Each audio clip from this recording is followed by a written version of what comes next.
More than cattle drives, cowboys, and the world's largest honky-tonk saloon.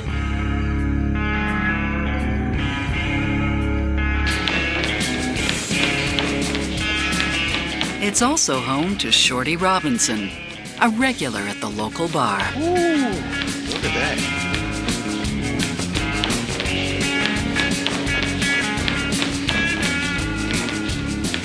Always had his cowboy boots on, his western pants, his belt, his cowboy hat, his starched shirt. He was all country. He loved everybody, and everybody loved him. He was just so cute and always had a smile on his face. He just loved the ladies. And if they could dance, you were it. Ooh! Y'all mind if I saddle up right next to the best dang dancer in this whole place? Try and keep up, partner. Oh, yeah? Well, how's this? Howdy. I'm Shorty. Oh, giddy up, Shorty. Cotton? Cotton? Well, I'm very pleased to meet you, Cotton. What brings you around here? I've been driving 18-wheeler.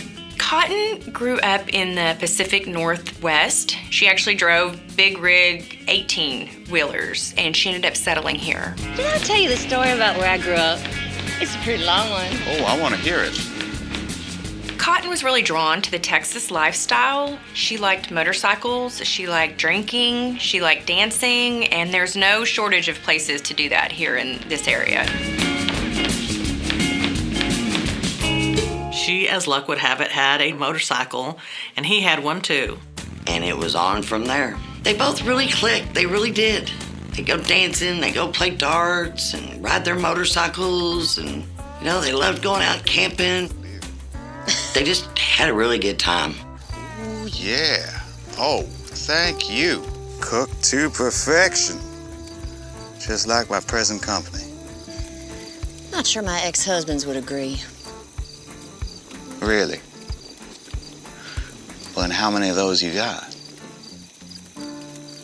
Let me guess how many you got. Okay, yeah, I like that. Go ahead. Come on, let's be serious, huh?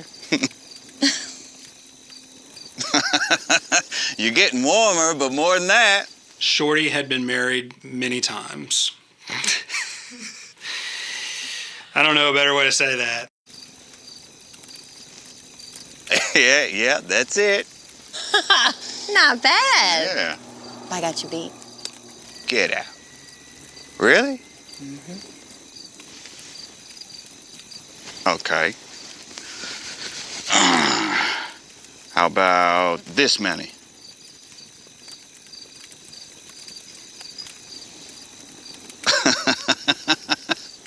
Wow, that's something. You do got me beat. Well, hey, here's the falling in love all over again. And again. They both just kind of laughed it off and said, this is the one. Cotton fits right into Shorty's routine in every way. Hi, darling. Ladies. All right, drum roll, please. Here she is lucky number 8. Shorty had brought Cotton for our normal Wednesday meeting.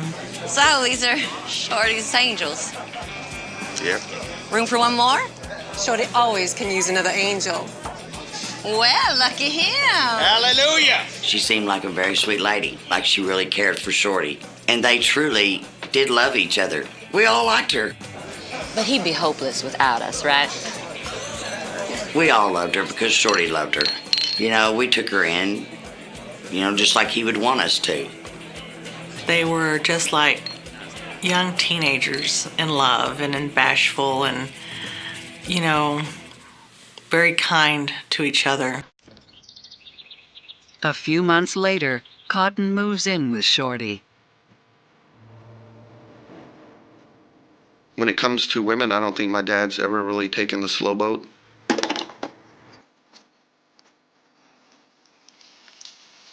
Thank you, hon. You sure I can't make you lunch? You know I think you're the best dang cook north of El Paso. But today's Wednesday, and Wednesday is tamale day at work. How could I have forgotten? I gotta go. I'm late. Shorty was definitely a creature of habit. He went to work, to the bar, and then home, and then repeat. Shorty's world became Cotton's world. Howdy, cowboy. Hi there, pretty lady. Sure, I'm gonna miss you when I'm out on the road. Y'all ready now for your trip? Yeah. Cotton was a long-haul trucker, which can be a very lonely occupation. She went from town to town, and she may not have really set down roots anywhere. I miss your friends, too. Well, there are friends now. She didn't have family in the area, and she really depended on Shorty for her lifestyle. What's in the box? What box? A little something to keep you company on the road. No! I thought we called him Harley. He's perfect! Yeah. Oh, yeah. You got me a dog! I did. Isn't he cute? Oh, he's so cute. Oh. Shorty had got Cotton this little dog for her to take on the road with her so she wouldn't be lonely. Mama Harley. Oh, He's cute, so cute. It's not uncommon for truck drivers to have pets, to bring them with them so they have that companionship. With puppy Harley along for the ride, all that's left is to tie the knot. Shorty and Cotton got married at the Honkytonk Women's Saloon in Azle, Texas. It was a Western wedding. They both had black hats. She had a veil on her hat and matching Western shirts and jeans. You know, everybody has their ideal wedding. That was his and hers. I just said, "Are you sure that she's the one this time around?" And he said, "I'm sure." Psychotherapist Stacy Kaiser and forensic psychologist Brian Russell sensed some red flags. Shorty and Cotton have quite a few marriages between them, and so some might look at this and say, well, maybe practice makes perfect and this time they're going to get it right, and we would hope so. But statistically speaking, that's not what we would predict. There are some people that aren't about planning for the next 20 years. Some couples come together because they have a great time together, because they think it's an adventure and an experience. And that's kind of how I see Cotton and Shorty. It seems like their strategy is more, well, let's just keep trying it, keep trying it, keep trying it. One of these times, things will click. But that's really not how marriage works, that it just clicks. It takes work, and it takes work beforehand to make sure that there's deep compatibility.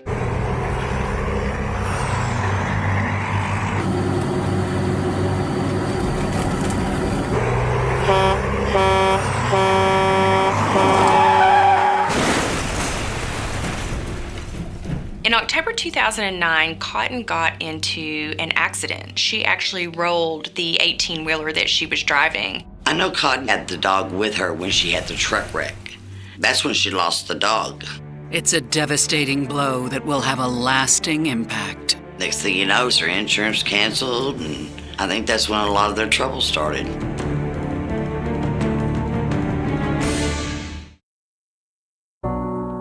Cotton and Shorty Robinson have been happily married for 19 months, but they're about to face their first challenge when Cotton totals her 18-wheeler, sadly killing her puppy and leaving her injured. When Shorty had found out that she was in an accident, he was very upset. You know, he was concerned for his wife and what kind of condition she was in. Okay, let's go slow. I wish you would have let me come to get you. It's fine. I'm fine.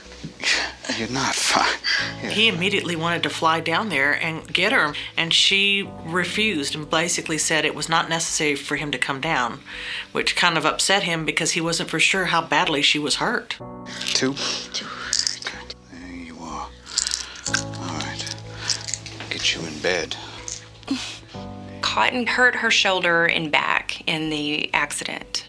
She came home, went to the doctors, and they put her on all kinds of medication.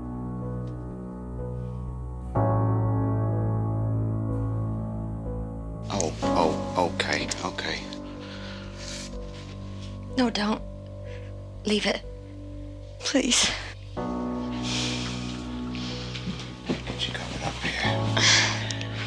The medication helps manage Cotton's physical pain, but that's not enough. She's not only lost her dog, but her job too, at least temporarily. She was injured, albeit not seriously, but it resulted in some period of leave from work for disability. Not only were finances tight, but the things that Cotton really enjoyed doing, she couldn't do anymore. She couldn't ride motorcycles. She couldn't go country dancing. And so the marriage started to deteriorate.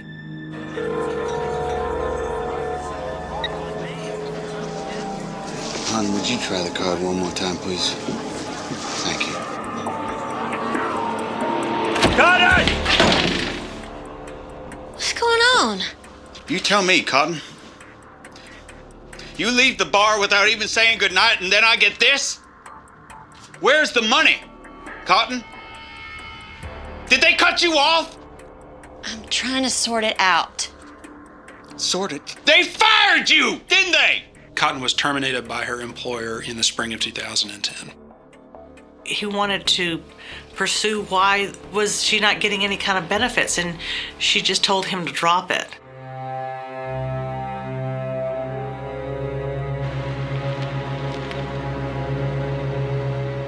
Cotton isn't exactly telling Shorty everything.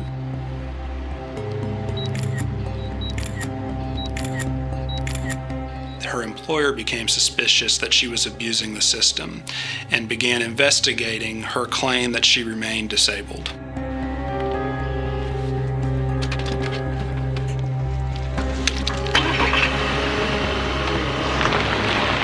Her employer hired a private investigator to follow Cotton around and take videos and photographs of her performing physical activities that would be much more strenuous than what would be required to drive a truck. Who was that? Who's what? Car. I don't know. Well, Shorty had a lot of questions. I mean, she did not want him to go up there when she had this accident, and then the next thing he finds out that she doesn't have a job and they're not even giving her any benefits. So, how's your pain today?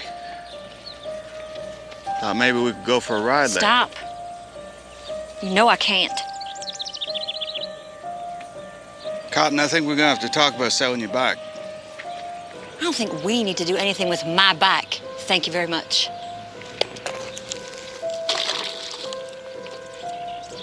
We can't afford it. Where Shorty became resentful is when he asked her repeatedly to help reduce the debt of the household. She was not willing to do that. Okay, if you have any other solutions, please let me know. Cotton. Cotton! You know what? I'm gonna go have a drink somewhere people actually speak to me. It did begin to put a strain on him several months into her not working.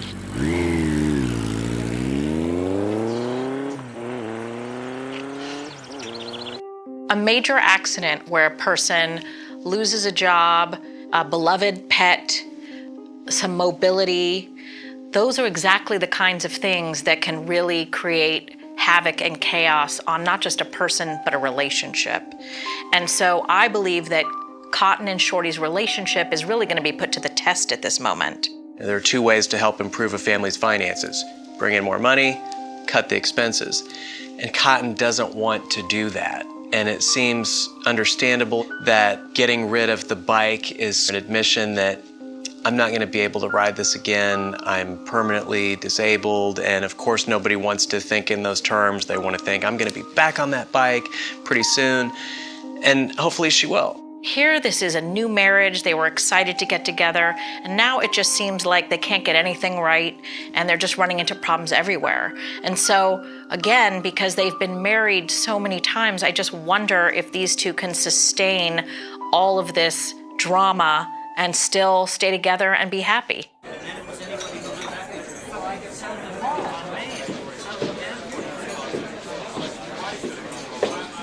Your regular Friday night dinner got cold. I wasn't hungry. Initially, Cotton never seemed to be jealous of all of us that were friends with Shorty. Shorty's angel's my ass. More like his harem. But for some reason, now, while she's not working and all this pressure's on Shorty, she started, feeling, I guess, jealous. When Shorty would speak with his female friends, she clearly was not happy about that. So she finds some male friends of her own. Seen you around. Just like Cotton, Rick was a stranger to the area. Next thing you know, he's wearing Shorty's clothes, wearing his hat, wearing his boots.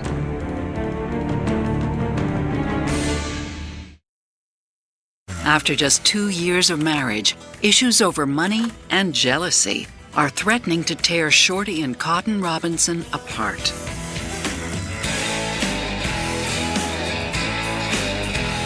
Just as Shorty would spend more time with his female friends when they were experiencing discord, Cotton would do the same thing with male friends. And in this case, she began to spend more time with Rick.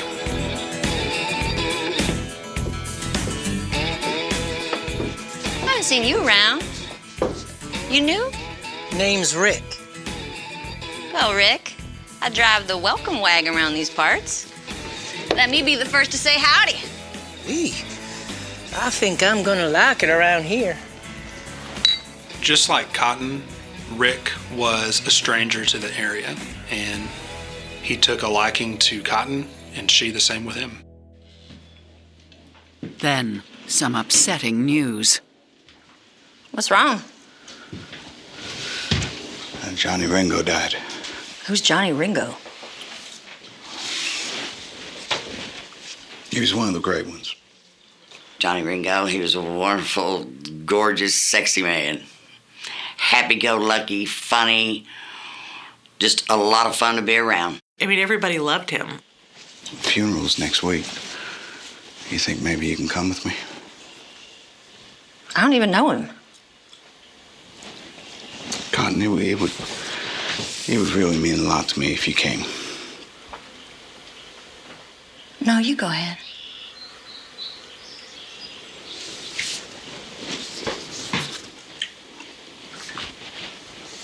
I'm not gonna ask again. You don't have to. Because my answer won't change. He wanted her to be there with him, by his side. She chose not to. And I think it was the final straw. Cotton is now spending time with another man.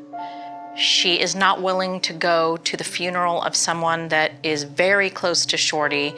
And what this tells me is that whatever they had that brought them together is now no longer there.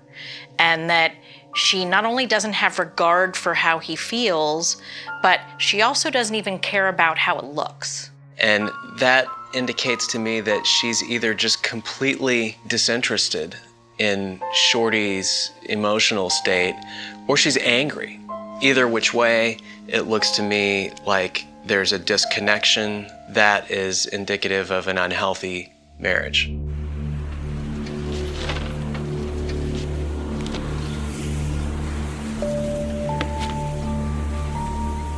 Shorty opened up his own personal checking account so that Cotton couldn't spend any of his money. He was tired of bankrolling her. And so, Shorty takes his money from their joint checking account and he puts it in his own. It all came to a climax at the bar after the funeral. I've been to the bank. You think I want to find out you cut me off? Look at me. Look at me, damn it. Look at me. Get out of my face. Listen, get off of me. You tell your little friend. He best not come home tonight.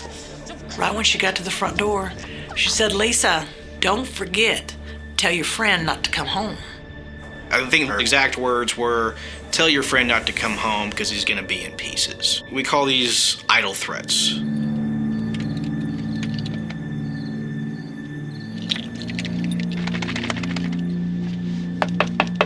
Come on, Cotton.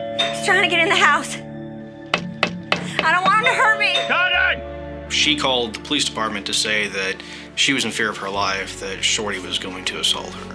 Hey, let me in my own house! Connor! Please come! The sergeant and I show up on scene, and Shorty's clearly not upset, clearly not disturbed. It's my house. She locked me out of my own goddamn house.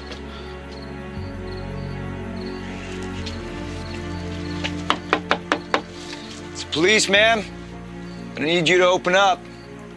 We talk to Cotton at the door. She finally says that, hey, I was scared. I thought he was going to come in here and break the door down and assault me. I know he's drunk and he's threatening me. At that point in time, go somewhere else if need be. Yelling and screaming through the door is just not a proper way to deal with things. Okay, you won this round, Cotton. You won't win the next. The writing was on the wall. It was over. Some people just want to disappear. Some people just don't want to be found.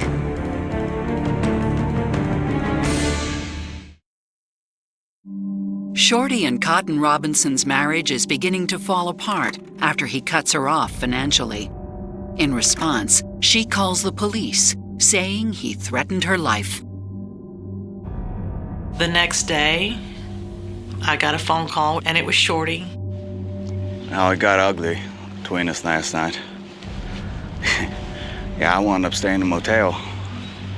Yeah, it's over. It's over between us.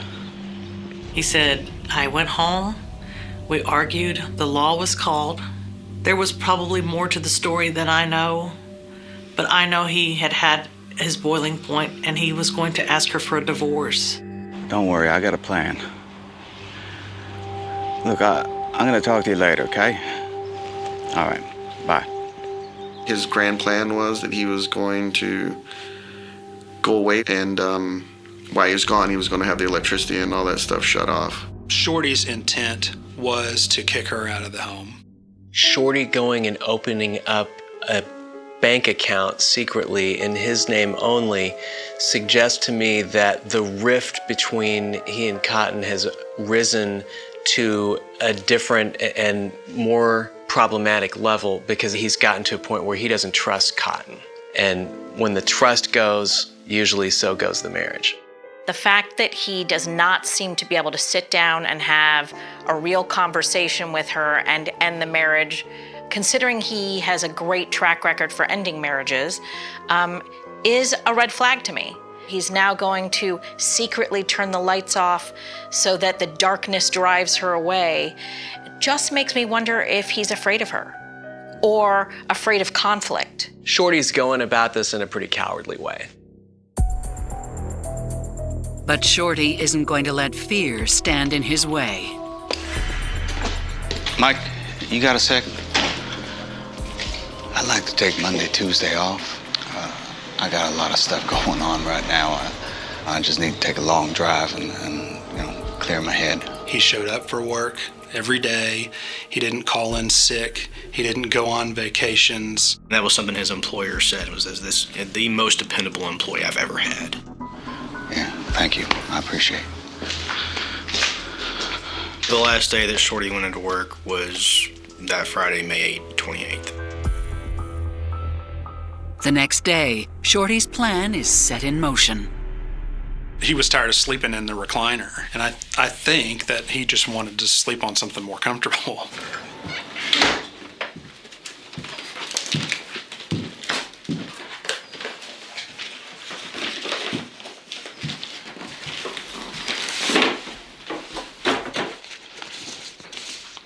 What the hell is that? It's a mattress. I'm gonna sleep on it tonight. And tomorrow I'm gonna take it on my ride with me.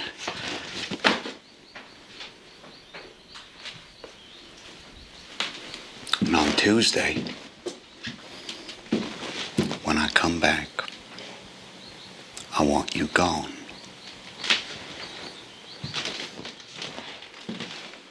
The same day that Shorty had bought the air mattress at the store, his intent was to tell Cotton to leave the house, to gather her things and be gone.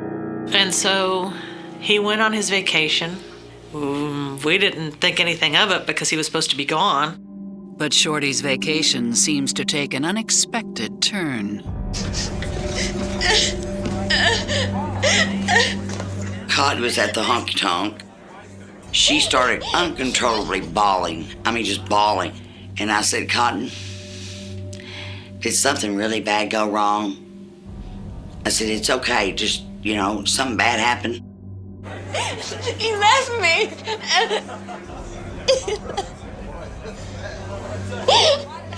He said he was going on a ride. And then all of a sudden he's getting in a white truck with some woman. I don't think he's coming back. Cotton said that he had run off with a woman in a white Chevy truck. What's going on? Shorty left me. It was an Hispanic woman. Maybe she was that tamale lady. If Shorty had a girlfriend, we'd know about it, Cotton.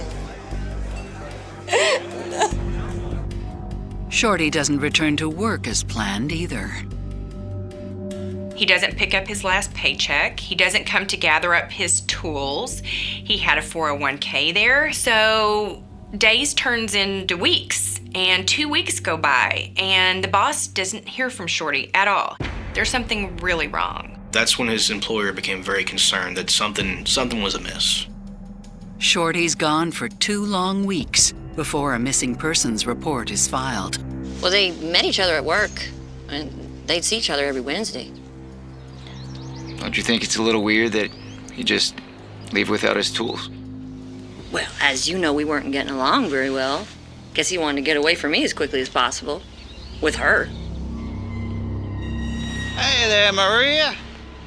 She was adamant that he got into a white truck and drove off into the sunset and was never heard of again.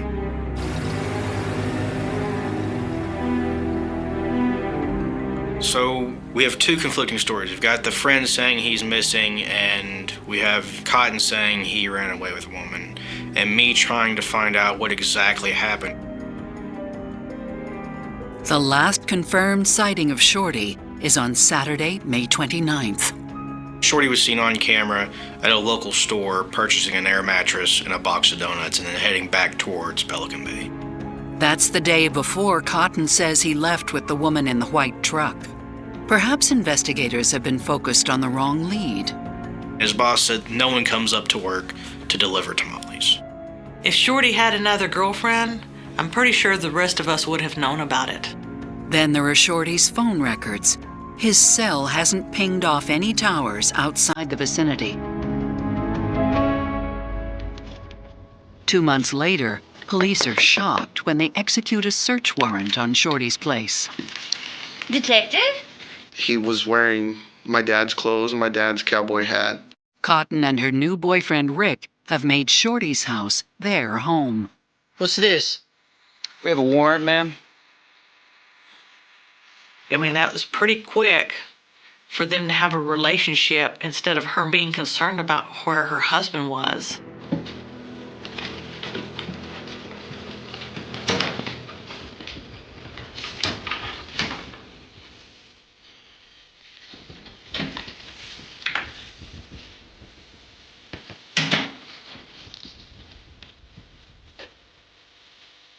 Detective Tobar placed a assist call to the North Richland Hills Police Department, who sent 2 crime scene officers to the home to execute the search warrant. When the crime scene officers were about to begin their search, one of them noticed that there was a pile of brush that was over and it appeared to be masking a small mound of disturbed dirt. But Chief, I'm telling you, we should be looking on the property, not just inside. There is this pile of dirt. Yes, Chief. The police chief explained that Cotton had said that she had a dog that had died, and that was where she buried the dog. And the police chief instructed the crime scene officers that they were there to execute the search warrant in the home and not to dig up dead dogs. In the end, every lead, everything that they chased down, nothing was the break that they needed. There was still no Shorty. At the end of the summer 2010, the case went cold. until a new ranger comes to town. I take my hat off to Texas Ranger Claire Barnes. A good homicide investigator has a hunch.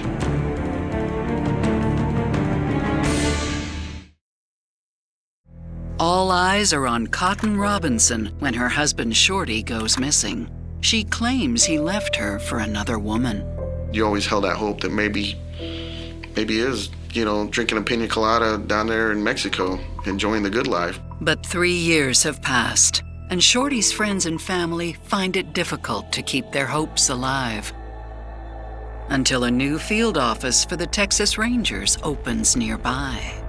3 years after Shorty's disappearance, a ranger named Claire Barnes picks up the case and he runs with it. One of the things that Claire did was call Pelican Bay, and Claire spoke with the current chief, who tells Claire that everyone in the area suspects that Cotton had killed her husband, but no one can prove it.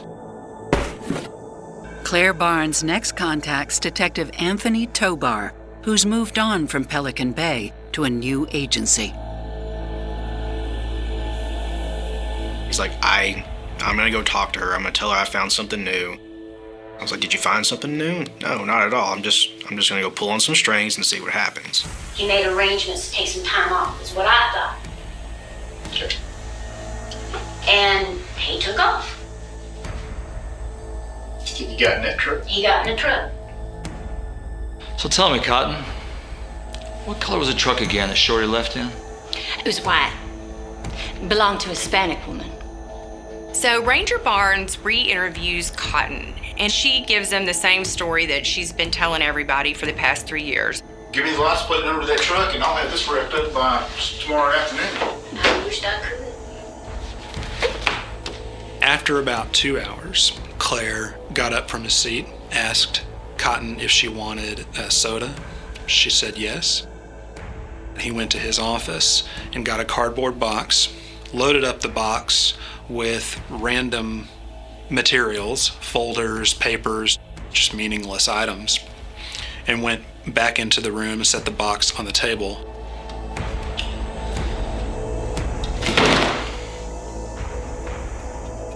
They took all of that out of the house? No, this is evidence and other things. Listen, Cotton. He then said to her, Cotton, for 2 hours, you've given me the same story that you've given everyone else for 3 years, but we both know that that story is not true. What happened to him in there? Nothing, he left. He left. Yeah. Cotton, that's not true. Honey, I don't. Nothing happened. We know you did it. Everything's in here. He said, this box of evidence I'm taking to the grand jury, and it's not going to be good for you. So why don't you tell me what really happened? It was readily apparent that she knew that the jig was up, and she took the bait. She changed her story. He came home one night, drunk. What she described was a drunk and angry Shorty returning home in late May of 2010. Of course, she's still up.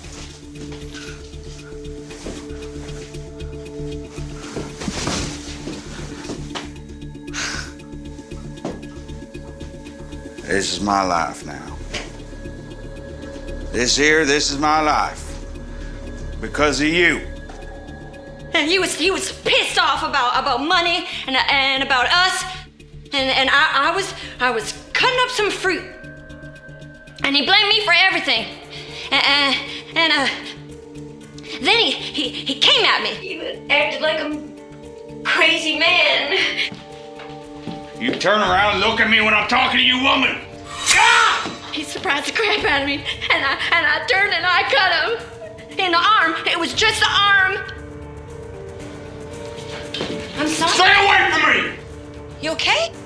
And I wanted to help, but he brushed me off. Stay away from me!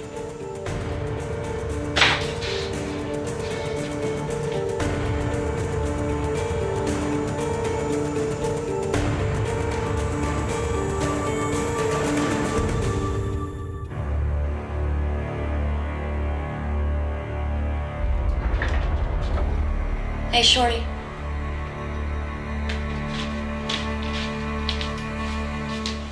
Shorty, wake up. Shorty. Shorty. Shorty. Shorty.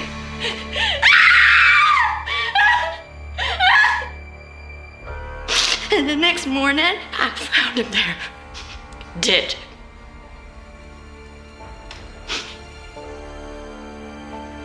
I guess I panicked, so I buried him.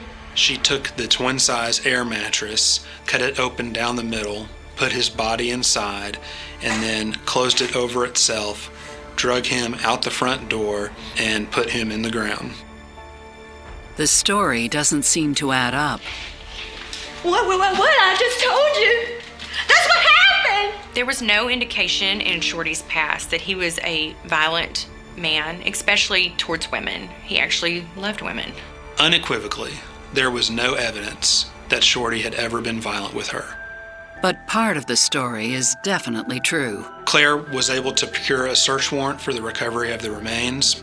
Shorty was found 15 feet from his own front door and in 15.5 inches in the ground. What was particularly poignant to me in that image of him walking out of the store with the air mattress is that we later found out that he had in fact purchased his own coffin.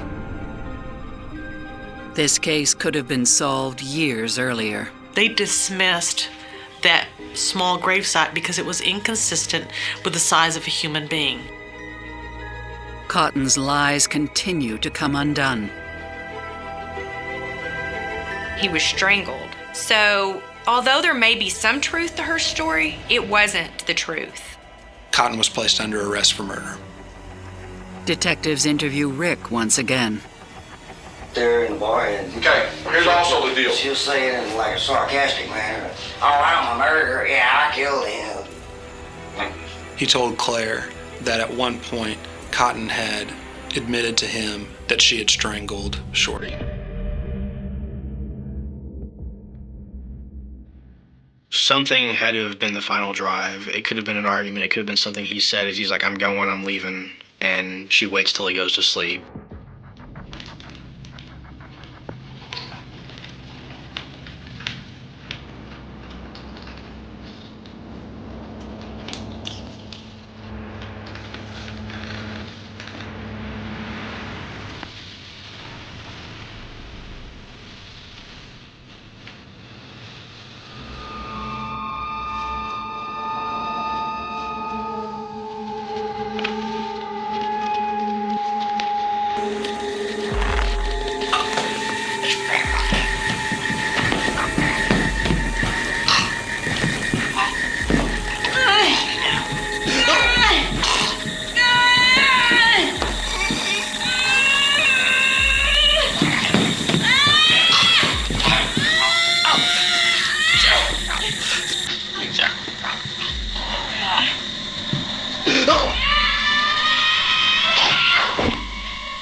I think it'd be easy to look at what happened to Shorty and say she murdered Shorty to be able to inherit from him and not get divorced. And I think there's probably truth in that. But I think also it's highly likely that Cotton felt indignant about the fact that Shorty was thinking he was going to outsmart her. Oftentimes, sociopathy will lay dormant if a person is getting what they want. And so she thought to herself in that moment, I'm not getting what I want. How do I go and get what I want? Well, if I kill Shorty, I will get his house and his money, and then I can go be with the person that I want to be with. And so I think in this case, when it became clear to Cotton that he thinks I'm just going to walk out and go my way. No, I'm not. I'll show him. And I think she showed him. Neola Cotton Robinson pleads guilty to manslaughter and is sentenced to 18 years in jail for killing Irvin Shorty Robinson. A good homicide investigator has a hunch, and Detective Tobar should be given credit for that. And Claire Barnes from the Texas Rangers should be given credit for getting it over the hill. Shorty will never be forgotten. Shorty was cremated, and they put the urn in the Honkytonk Women's Saloon, which was his very favorite place to go. And so he's actually there with us. For me, it was just, emotional relief. It's like finally it's solved. I get to put my dad in his final resting place. I think he's watching us anyway. But Shorty, you did not die in vain, and we all loved you. We still love you. And maybe you went through a last couple of days, but you are in God's hands now. And your story is not going to die. The summer heat in Central Florida had a way of making everything feel slower, heavier, like the air itself was pressing down on the quiet neighborhoods and sunburned streets. On the night of August 14th, 2001, the town of Lake Marion Falls was settling into that familiar, humid silence when something happened that would fracture the calm in a way no one could have imagined. It began as an ordinary evening. Porch lights flickered on across the street. Crickets screamed from the dark lawns. The faint hum of an air conditioner rattled through the thin walls of a modest one-story house on Cypress Avenue. Inside that house was a woman named Laura Bennett, a 34-year-old mother of one who had lived in the town nearly her entire life. Friends described her as steady, predictable, someone who rarely strayed from routine. She worked at a dental clinic just off Highway 17, drove the same aging blue sedan she had owned for years, and spent most of her evenings with her 10-year-old son, Ethan. Nothing about her life hinted at danger, secrets, or the kind of darkness that would soon swallow her name into a headline that haunted the community for decades: Florida 2001 cold case. Laura Bennett was last seen shortly after 8:30 that night. A neighbor remembered her standing near her mailbox, holding a cordless phone, speaking in a low voice while staring toward the road. The conversation appeared tense, though no one could hear the words. Minutes later, the porch light went off. The house went dark, and Laura Bennett vanished. When Ethan woke up the next morning, the kitchen was empty. The coffee pot was still half full from the night before. Laura's purse sat on the counter. Her car keys lay beside it. At first, it seemed like an ordinary absence. Maybe she had stepped out early for work. Maybe she was running errands. But when noon came and Laura still hadn't arrived at the clinic, concern began to spread.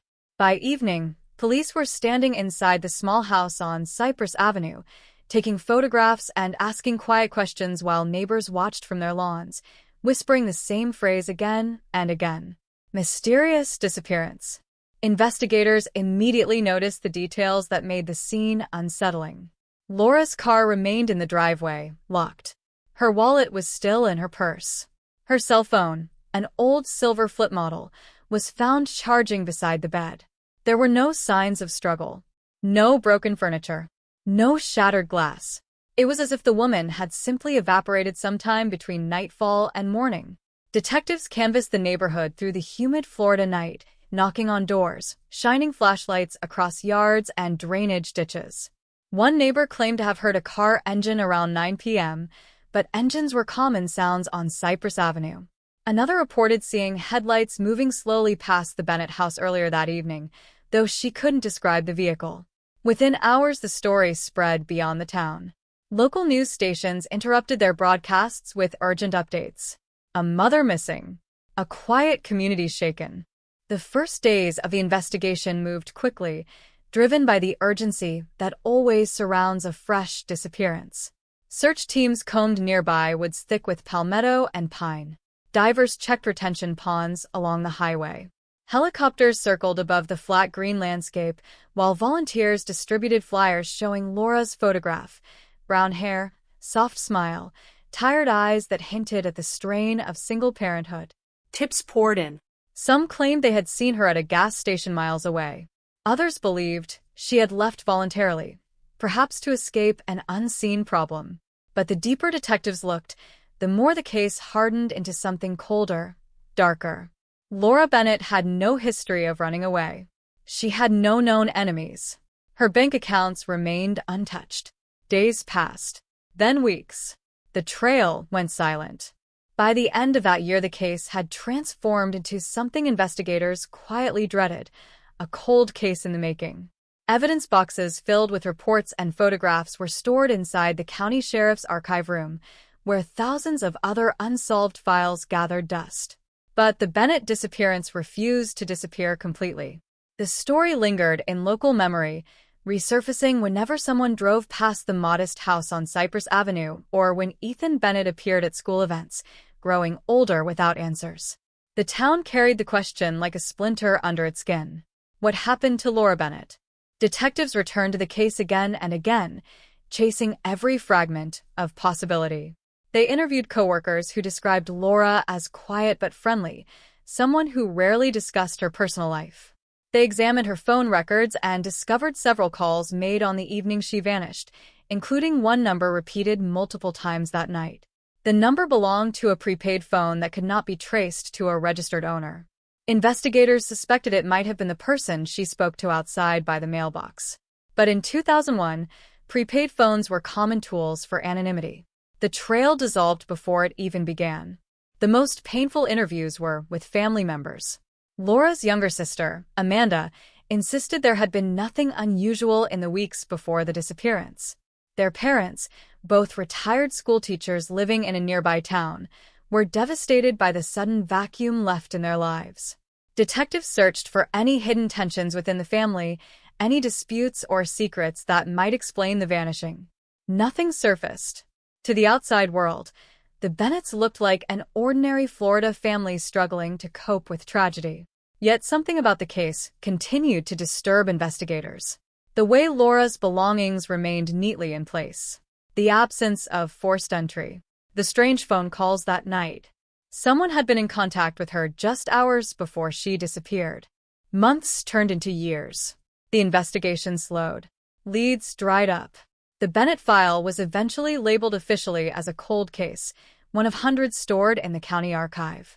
For the detectives who had worked those early days, the label felt like a quiet defeat. But in Lake Marion Falls, the story refused to fade. Residents spoke about it in low voices whenever another crime appeared on the news. Parents warned their children about staying out too late. And every August, on the anniversary of the disappearance, Laura's family placed fresh flowers beside a small wooden cross near the edge of Cypress Avenue. By 2006, the town had changed. New houses appeared along the highway. Old neighbors moved away. Ethan Bennett had become a teenager carrying a grief that had never been explained. Reporters occasionally returned to the story, producing brief segments about the unsolved disappearance that still baffled investigators. Each broadcast revived the same haunting phrase, Florida cold case. Yet even as the years passed, detectives occasionally reopened the evidence boxes, hoping technology or a forgotten clue might shift the case forward. One particular detail continued to puzzle them. The prepaid phone number Laura had called that night had only been active for a short period, roughly 2 weeks before the disappearance. After August 14, 2001, it went completely silent. In 2010, a new detective assigned to the cold case unit began reviewing old files with fresh eyes. His name was Daniel Ortiz, a patient investigator known for re-examining overlooked details. When he studied the Bennett case, he noticed something subtle but intriguing buried within the call records. Though the prepaid phone had vanished after Laura disappeared, it had briefly connected to a cell tower located several miles outside town, near an isolated stretch of rural road surrounded by thick swamp. At the time of the original investigation, the technology had not been precise enough to pinpoint a location. But nearly a decade later, improved mapping allowed investigators to narrow the signal area significantly. Ortiz drove out to the site one humid afternoon, following a narrow road that curved through miles of pine forest and marshland. The landscape was eerily quiet, broken only by the distant croak of frogs and the rustle of wind through tall grass. Standing there, looking across the swampy fields, Ortiz imagined the possibility that Laura Bennett had traveled this road sometime on the night she vanished. The idea was chilling. The place felt remote, almost forgotten, the kind of landscape where secrets could remain buried for years. Yet even this discovery did not break the case open. Without witnesses or physical evidence, the theory remained only speculation. The Bennett file returned to the archive shelves once more. But something had shifted within the investigation. A small crack had appeared in the wall of silence surrounding the disappearance. Detectives now believed with growing certainty that Laura Bennett had not simply vanished into the night. Someone had been waiting. Someone who knew her routine. Someone who had called her repeatedly that evening and possibly lured her away from the safety of her home. And as the years continued to pass, that possibility became more disturbing with every new question. Because if Laura had trusted the person on the other end of that phone call, if she had stepped outside willingly to meet them in the warm Florida darkness, then the mystery might not be the work of a stranger at all. It might be something far more unsettling, something hidden within the familiar faces of the community that had mourned her disappearance for so long. The kind of secret that can sit quietly inside a family for decades, waiting for the moment when time, technology, and persistence finally tear it into the light. The possibility that Laura Bennett had willingly stepped into the night to meet someone she trusted changed the way investigators looked at everything. It shifted the focus away from random violence and towards something far more unsettling, something closer to home. In small towns like Lake Marion Falls, danger was supposed to come from the outside. Strangers passing through, drifters on the highway. But when detectives began quietly re-examining the people in Laura's inner circle, the atmosphere in the community tightened with an almost invisible tension. Old conversations were replayed, memories resurfaced, and slowly, the story of the 2001 disappearance began to feel less like a mystery of the unknown and more like a puzzle, missing one critical truth. Detective Daniel Ortiz spent months reviewing interviews recorded years earlier. He listened carefully to the voices of friends, co-workers, neighbors, and relatives. Each statement had been taken when the shock was still fresh, when emotions were raw and memories vivid. At first, the recordings seemed ordinary. People describing Laura's routines, her kindness, her quiet nature. But one thing stood out immediately. Laura Bennett had been under stress in the weeks before she vanished. Not the kind of dramatic turmoil that leads to public arguments or obvious warnings. It was quieter than that. Subtle changes in mood. Moments of distraction. A co-worker recalled Laura staring blankly at her computer screen one afternoon, as if she were somewhere far away. Another said she had begun receiving phone calls during work hours, calls that made her step outside to speak privately. When detectives questioned those co-workers back in 2001, Laura had dismissed the calls as personal matters. Nothing serious, she said. Just family issues. At the time, investigators accepted the explanation. Families argued. Disagreements happened. But now, years later, Ortiz found himself listening to those words with growing curiosity. Family issues. The phrase echoed in his mind as he reopened the Bennett case file and studied the names that appeared repeatedly throughout the investigation. Laura's immediate family was small. Her parents lived less than 20 miles away in a quiet retirement neighborhood. Her younger sister Amanda lived in Lake Marion Falls itself, only a short drive from Cypress Avenue. Amanda had been one of the most cooperative witnesses during the original investigation. She had spoken to detectives for hours, describing her relationship with Laura as close and supportive. She insisted there had been no serious arguments between them. Yet when Ortiz listened to the recorded interview again, something subtle in Amanda's voice caught his attention.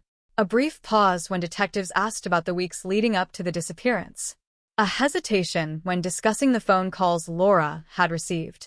The pause lasted only seconds, but in investigations like this, seconds mattered. Ortiz decided to revisit everyone connected to the case, even those who had already been interviewed years before. Time often changed people's willingness to talk. Old loyalties weakened. Memories shifted. Sometimes guilt itself eroded the silence surrounding a hidden truth. When Ortiz contacted Amanda Bennett again in the spring of 2011, she agreed to meet him at a small cafe near the edge of town. She looked older than the photographs in the case file, her hair shorter, her expression guarded but polite. They spoke for nearly 2 hours. Amanda repeated many of the same details she had provided in 2001. Laura had been a devoted mother. She had no enemies. She rarely went out late. Nothing about her life suggested she would disappear voluntarily.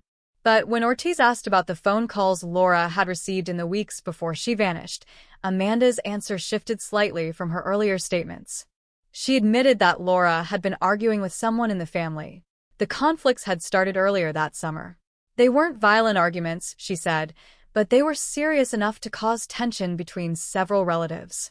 When Ortiz asked who was involved, Amanda hesitated again. Her eyes moved toward the cafe window, as if measuring the distance between the past and the present. She finally mentioned a name that had appeared only briefly in the original investigation, Michael Bennett.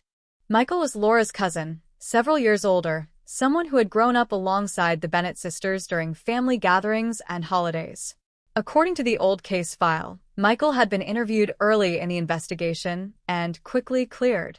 He claimed he had not seen Laura on the night she disappeared and insisted they had not been in contact recently.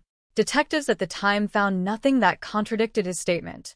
His alibi seemed solid. He had been working late at a warehouse nearly 40 miles away. With no evidence tying him to the disappearance, investigators moved on. But Amanda's new comments suggested something different. She revealed that Michael and Laura had been involved in a financial dispute shortly before the disappearance. It centered around a piece of family property located outside Lake Marion Falls, a small parcel of land inherited from their grandparents years earlier. Laura had recently expressed interest in selling the land, hoping to use the money to move closer to Orlando and start a new life. Michael strongly opposed the sale. He believed the property should remain in the family. The disagreement had grown heated enough that several relatives became involved in the argument. Ortiz asked Amanda why this conflict had not been emphasized during the original investigation. Her answer came quietly. She said the family didn't want detectives to believe one of their own could be responsible. The revelation changed everything. For years, investigators had treated the Bennett disappearance as an external mystery, searching for strangers or unknown predators. Now the possibility of an internal conflict emerged as a new path through the darkness of the cold case.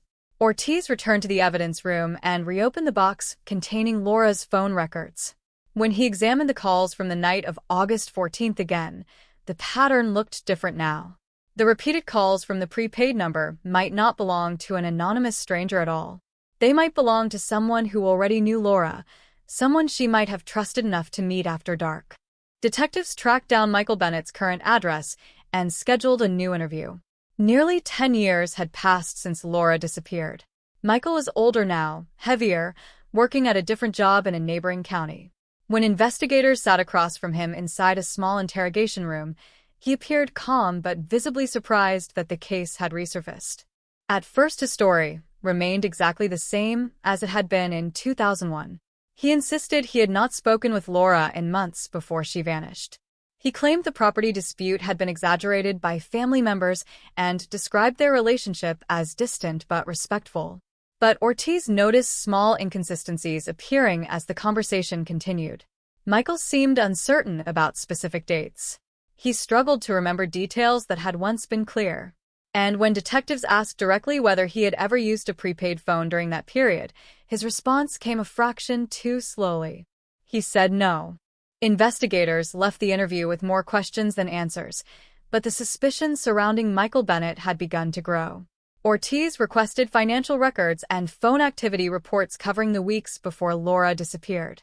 Although prepaid phones rarely left clear trails, there were sometimes indirect signs of their purchase. Cash withdrawals, store receipts, surveillance footage from convenience stores that sold cheap disposable devices. Weeks passed as investigators slowly reconstructed fragments of the past. Then one detail emerged that sent a quiet shock through the investigation team. A small hardware store located along Highway 17 had kept old transaction logs dating back to 2001. Among those records was a cash purchase made 2 weeks before Laura Bennett vanished. The receipt listed a prepaid mobile phone and a set of phone cards used to recharge minutes. The timestamp on the receipt matched a security camera image from the same store, and the person visible in that image looked very much like Michael Bennett. The discovery did not prove he had called Laura that night, but it shattered his earlier claim that he had never owned such a phone. When detectives prepared to confront him with the evidence, the atmosphere surrounding the Bennett cold case began to shift dramatically. For nearly a decade, the disappearance had felt like an unsolvable mystery lost in the quiet corners of Florida's archives. Now the possibility of a hidden family conflict, combined with a suspicious phone purchase, suggested something far darker had been hiding beneath the surface all along. The story of Laura Bennett was no longer simply a tale of a woman who vanished without a trace. It was beginning to resemble something more disturbing, a secret buried inside the very family that had mourned her loss. And as investigators prepared for the next round of questioning, the people of Lake Marion Falls started hearing the old phrase again on local news broadcasts, spoken with a tone that sent a ripple of unease through the town. Florida 2001 cold case reopened. Because after years of silence, the mystery was moving again. And the closer detectives looked, the more it appeared that the truth behind Laura Bennett's disappearance had been hiding in plain sight the entire time, waiting patiently for the moment when the past would finally catch up with the people who had tried to leave it behind. By the summer of 2011, the quiet reopening of the Bennett case had begun to ripple through Lake Marion Falls like an approaching storm. For nearly 10 years, the disappearance of Laura Bennett had been spoken about with a sense of tragic distance, a mystery that belonged to the past. Now the words cold case were suddenly appearing again in local headlines, and with them came a new feeling that unsettled the town far more than the original disappearance ever had. This time the suspicion was no longer aimed at strangers passing through on the highway. It was drifting inward, toward familiar names and familiar faces. Detective Daniel Ortiz studied the surveillance photograph from a hardware store again and again. The grainy image showed a man standing near the checkout counter holding a small cardboard package, the type commonly used to sell prepaid cell phones in the early 2000s. The resolution was poor, the colors washed out by the faded recording system of that era, but the posture, the shape of the face, the short dark hair all resembled Michael Bennett closely enough to make investigators uneasy. It was not yet proof, but it was the first physical thread tying him to the mysterious phone calls that had preceded Laura's disappearance. The next step was delicate. Ortiz knew that confronting Michael too aggressively could push him into silence or force him to request a lawyer before investigators had a chance to gather more information. Instead, detectives began reconstructing Michael Bennett's life during the summer of 2001 in meticulous detail. They interviewed former co-workers from the warehouse where he had worked late shifts. They tracked down neighbors who had lived near his old apartment. They even revisited records from gas stations, grocery stores, and convenience shops that might have documented his movements. The process was slow and painstaking, the kind of investigative work that rarely appears dramatic from the outside but often reveals the hidden cracks in a suspect's story. What they found was not a single explosive revelation but a series of small inconsistencies that slowly formed a troubling pattern. Several former co-workers confirmed that Michael had indeed worked at the warehouse during the evening Laura disappeared, but the details of that shift were not as solid as his alibi had originally seemed. Time cards from 2001 were handwritten rather than electronic, and the supervisor who approved them admitted that employees occasionally arrived late or left early without documentation. One coworker remembered Michael stepping outside multiple times that night to make phone calls. At the time it seemed ordinary. Now it felt different. Detectives also uncovered a detail buried in an old police report that had been overlooked during the initial investigation. 2 days after Laura Bennett vanished, Michael had driven to the rural property at the center of the family dispute, the same land he had argued about with Laura earlier that summer. The visit had not appeared suspicious at the time because the property technically belonged to multiple members of the family. But when investigators examined the timeline again, the timing of that trip stood out sharply. Laura disappeared on August 14th. Michael visited the remote land on August 16th. Ortiz drove out to the property with a small team of investigators one overcast morning. The land lay several miles beyond the narrow rural road where the prepaid phone signal had once connected to a tower years earlier.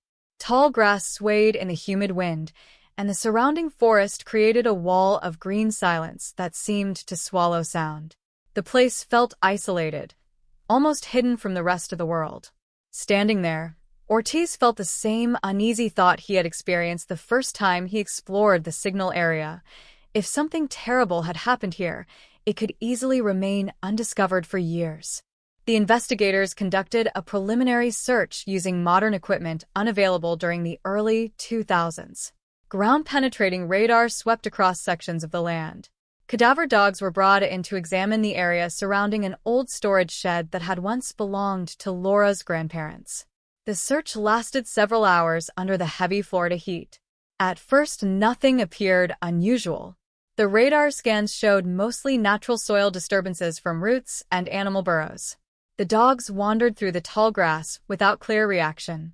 Then one of the dogs suddenly changed its behavior near a patch of uneven ground behind the shed. The animal circled the area repeatedly, nose pressed to the soil, its handler watching carefully for signs of scent detection. Within minutes, the second dog began reacting to the same location. Investigators marked the spot with bright flags and called in a forensic excavation team. The air in the clearing grew tense and silent as shovels cut into the earth. The digging continued slowly, carefully removing layers of soil that had hardened over a decade of rain and sun. Nearly 3 feet down, the shovel struck something unnatural. A piece of plastic. Then another. Soon investigators uncovered the corner of a large tarp buried beneath the ground. The discovery immediately halted the excavation while forensic specialists documented the scene with photographs and measurements. When the tarp was finally lifted from the soil, the truth that had remained hidden for 10 years emerged with devastating clarity. Inside the burial site were human remains. The news spread through Lake Marion Falls within hours. Police sealed off the property while forensic teams worked through the evening under portable lights. Although the remains could not be visually identified after so many years underground, investigators already understood the significance of the discovery. The location of the burial site, the connection to the Bennett family land, and the timing of Michael Bennett's visit to the property 2 days after Laura disappeared created a chain of suspicion that could no longer be ignored. DNA testing would take several weeks, but in the minds of detectives the possibility had already hardened into something close to certainty. Laura Bennett had not vanished into thin air. She had been buried in the very place that had sparked the argument between her and her cousin years earlier. The question that now haunted the investigation was no longer where she was. It was how she ended up there. Ortiz returned to the interrogation room with the new evidence. Michael Bennett sat across from the detectives again, his posture noticeably more rigid than during their previous meeting. When investigators informed him that human remains had been discovered on the family property, his reaction was subtle but unmistakable. His shoulders tightened. His eyes flickered briefly toward the table.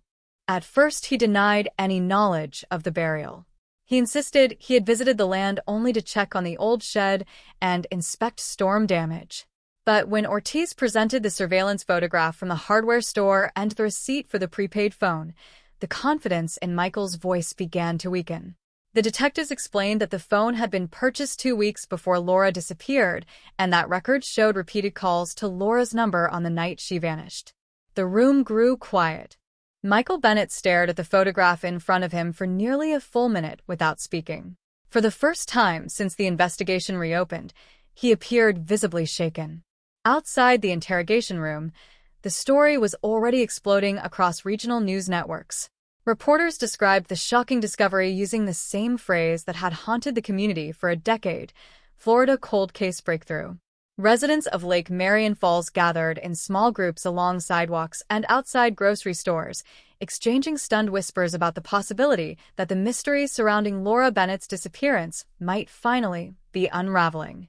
For Ethan Bennett, now a young adult who had spent most of his life without answers, the discovery carried an emotional weight impossible to measure. The search that began when he was a 10-year-old boy waking up in an empty house had now reached a point where the truth could no longer remain buried.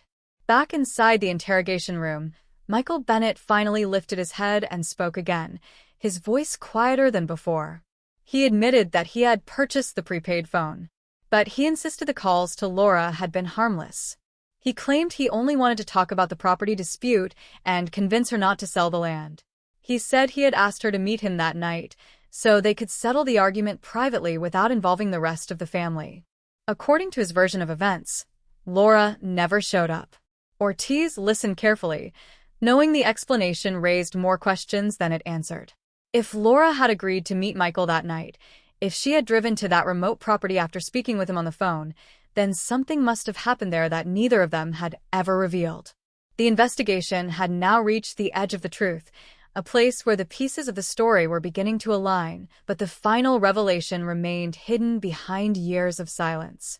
And as detectives prepared for the next stage of questioning, one reality had become impossible to ignore. The mystery that began on a quiet Florida evening in 2001 was no longer just a cold case. It was a family secret that had finally begun to surface from the ground where it had been buried for more than a decade. The discovery of the burial site on the Bennett family land shattered the fragile quiet that had settled over Lake Marion Falls for nearly a decade. Police vehicles lined the narrow rural road leading to the property while yellow tape fluttered against the humid Florida wind. For residents who had grown accustomed to the mystery of Laura Bennett's disappearance, the sight of forensic teams digging through the earth felt like watching the past return in real time. The cold case that had once seemed like a distant tragedy was now unfolding again with unsettling clarity, and at the center of it all stood a single name that many people in the town had known for years: Michael Bennett. Inside the sheriff's department interrogation room, the atmosphere grew heavier with each passing hour. Detectives Daniel Ortiz and Melissa Grant sat across from Michael Bennett while the silence stretched between them like a tightening wire. On the metal table rested several photographs from the excavation site, each one documenting the burial that had remained hidden beneath the soil since the summer of 2001. Michael's eyes avoided the images at first, focusing instead on a point somewhere near the edge of the table, as if refusing to acknowledge the reality forming around him. Ortiz spoke calmly but firmly, explaining that forensic anthropologists had already begun examining the remains. Early indicators suggested the body belonged to an adult female who had been buried shortly after death. Clothing fragments recovered from the grave were consistent with what Laura Bennett had been wearing the night she vanished. DNA testing would confirm the identity soon, but the direction of the investigation had already become painfully clear. Michael Bennett was now the last known person to have contacted Laura before her disappearance, and he had visited the very land where the body was found only days later. Michael shifted uncomfortably in his chair, rubbing his hands together as if trying to warm them despite the steady air conditioning in the room. He repeated his earlier claim that he had arranged to meet Laura to talk about the family property dispute, insisting the conversation was meant to be calm and practical. According to him, the disagreement about selling the land had grown tense over the weeks leading up to August 14th, but he never intended for it to escalate into something dangerous. He said Laura had agreed to meet him near the old shed on the property that evening so they could speak privately without other relatives interfering. Ortiz listened closely, allowing Michael to describe the supposed plan in detail. The story sounded rehearsed, carefully structured to place both people at the same location while avoiding any admission of wrongdoing. Michael claimed he waited at the property for nearly an hour that night, watching the dirt road and expecting Laura's car headlights to appear through the darkness. When she failed to arrive, he said he assumed she had changed her mind. Frustrated but not surprised, he eventually drove home and tried to forget about the argument altogether. But the evidence resting on the table contradicted that explanation with quiet persistence. The prepaid phone record showed Laura's number had connected to the device several times that evening, the last call occurring only minutes before her phone went silent forever. The location data suggested those calls came from near the rural tower serving the Bennett property. If Laura never arrived, detectives wondered, why did her phone's signal vanish so close to that isolated patch of land? When Ortiz raised that question directly, Michael's response faltered. He hesitated, searching for an explanation that seemed increasingly difficult to maintain. The calm composure he had shown during earlier interviews began to erode under the weight of the new evidence. Sweat formed along his forehead, and his breathing grew shallow as he tried to reconcile the timeline detectives were presenting. Outside the interrogation room, forensic teams continued working through the night at the burial site. Every object recovered from the ground was catalogued with meticulous care. Among the items discovered near the remains were fragments of plastic ties and a rusted metal tool partially buried in the soil. The tool resembled a tire iron, its surface corroded after years underground, but still recognizable. Investigators could not yet determine whether it had been used during the crime, but the possibility cast a dark shadow over the unfolding case. The remains themselves were transported to a forensic laboratory in Orlando where specialists began the slow process of examination. Bone structure confirmed the victim had been a woman in her 30s, matching Laura Bennett's age at the time of her disappearance. Dental records provided the final confirmation only days later. The unidentified remains discovered beneath the Bennett property belonged to Laura Bennett. For Ethan Bennett, the confirmation arrived like a wave that had been building for 10 years. As a child, he had lived through endless uncertainty, holding on to the fragile hope that his mother might somehow return. Now, as a young man standing outside the sheriff's office while reporters gathered nearby, he faced a reality that was both devastating and strangely clarifying. The mystery was no longer about where Laura Bennett had gone. It was about why someone close to her might have taken her life and hidden the truth for so long. Back inside the interrogation room, detectives informed Michael that the remains had been positively identified. The moment the words left Ortiz's mouth, the tension in the room shifted dramatically. Michael leaned back in his chair, his expression tightening as if a wall inside his mind had finally cracked. For several seconds he said nothing at all. Then he whispered something barely audible. He said, "He never meant for it to happen." The admission hung in the air, like a thunderclap. Detectives leaned forward as Michael slowly began describing the night of August 14, 2001, a night that had remained sealed inside his memory for more than a decade. According to his confession, Laura did arrive at the property after receiving his calls. Her car headlights appeared along the dirt road just after 9 o'clock, cutting through the darkness as she pulled up near the old shed. Michael said he approached her vehicle immediately, hoping to settle the argument about the land once and for all. At first, the conversation remained calm, but the tension between them quickly resurfaced. Laura insisted she had every right to sell her share of the property. She wanted the money to start a new chapter of her life, to move away from the small town that felt increasingly suffocating. Michael, however, believed selling the land would destroy a piece of their family history. The discussion grew louder, sharper, until the words between them carried years of resentment neither had fully expressed before. Michael claimed the situation spiraled out of control within minutes. He said Laura threatened to proceed with the sale regardless of his objections. In his mind, the property represented the last connection to their grandparents, a symbol of the family identity he feared losing. When Laura tried to leave the argument and drive away, Michael admitted he grabbed the tire iron from the back of his truck in a burst of anger. The rest of the story unfolded with chilling simplicity. He struck her. The single blow was enough to end the confrontation forever. Michael told detectives he panicked immediately after realizing what he had done. Laura collapsed beside her car, motionless on the dirt road, while the quiet forest closed in around them. Fear overtook him, a desperate instinct to hide the consequences of his actions before anyone could discover the truth.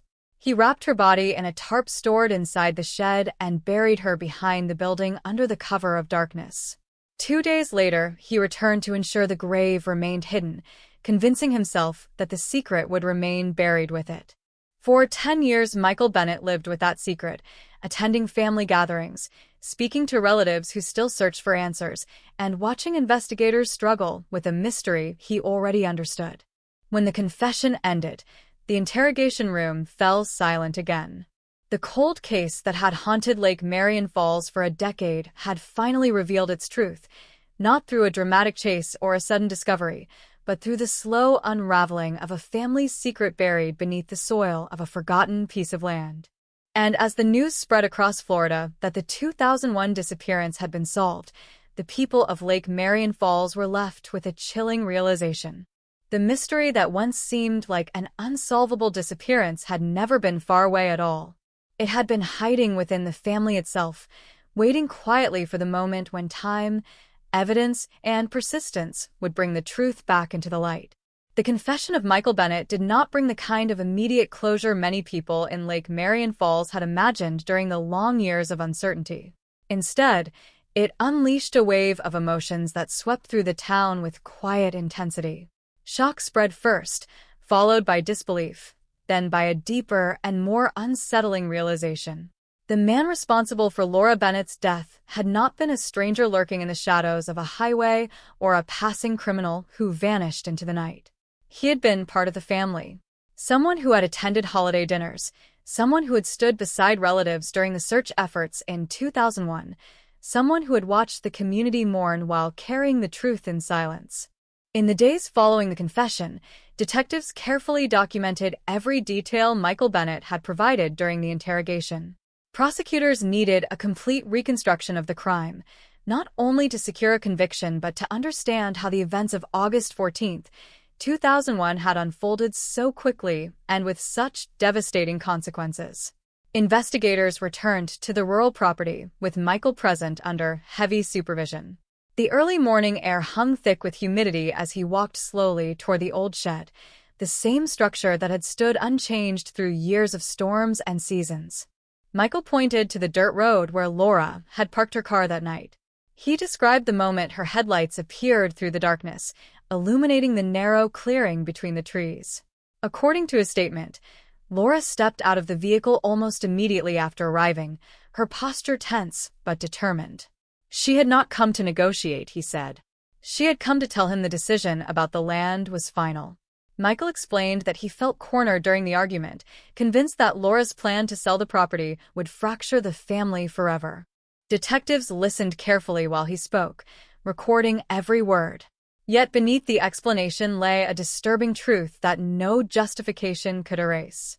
A single moment of rage had destroyed a life, shattered a family, and created a mystery that haunted an entire community for 10 years. The reenactment continued as Michael walked investigators behind the shed, stopping at the patch of ground where Laura's body had been buried.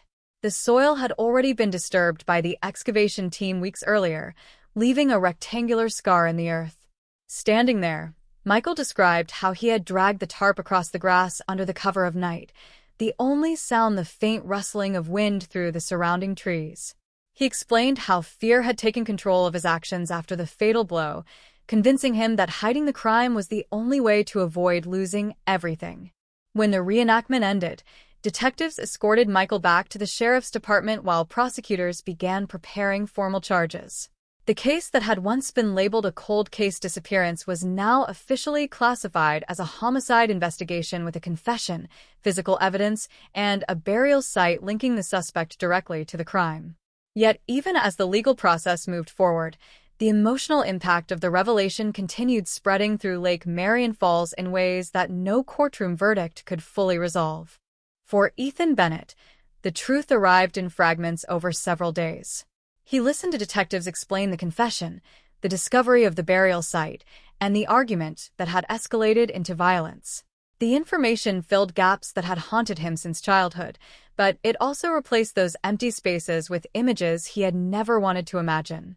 The idea that his mother's final moments occurred during a family dispute on a quiet piece of land felt almost impossible to comprehend. Friends and neighbors gathered around Ethan during that difficult period, offering support in the only ways they knew how. Some remembered Laura as the young mother who volunteered at school events and greeted everyone with quiet warmth. Others recalled the summer evening when police first arrived on Cypress Avenue, knocking on doors and asking if anyone had seen her car leave the driveway. Those memories had lingered for years like unfinished sentences. Now, with the truth finally revealed, the story of Laura Bennett was no longer suspended in mystery, yet the ending carried a weight far heavier than anyone expected. The trial of Michael Bennett began nearly a year after the confession. By then, the case had drawn attention far beyond the boundaries of Lake Marion Falls. Regional news networks described it as one of the most disturbing cold case resolutions in Florida's recent history, emphasizing the shocking family connection behind the crime. Inside the courtroom, prosecutors presented the timeline piece by piece, guiding the jury through the events that began with a financial disagreement and ended with a hidden grave. The surveillance image from the hardware store appeared on a large screen as evidence, showing the moment Michael purchased the prepaid phone used to contact Laura that night. Phone records followed, documenting the repeated calls that lured her to the rural property. Forensic experts described the excavation process that uncovered the remains and explained how soil analysis confirmed the body had been buried shortly after Laura disappeared. Finally, detectives played portions of Michael's recorded confession, the quiet voice describing a confrontation that spiraled into irreversible violence. The defense attempted to portray the killing as a tragic accident fueled by emotional conflict, arguing that Michael never intended to take Laura's life. But the act of concealing the body and remaining silent for a decade weighed heavily against him. The jury deliberated for only 2 days before returning a verdict of guilty on charges of second-degree murder and concealment of a body.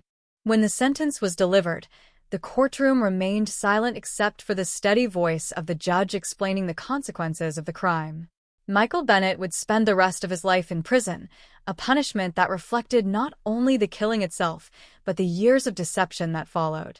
Outside the courthouse, reporters gathered beneath the bright Florida sun, repeating the same phrase that had defined the story from the moment investigators reopened the case. Florida cold case solved. Yet for many people connected to Laura Bennett, the resolution felt more complicated than the headline suggested.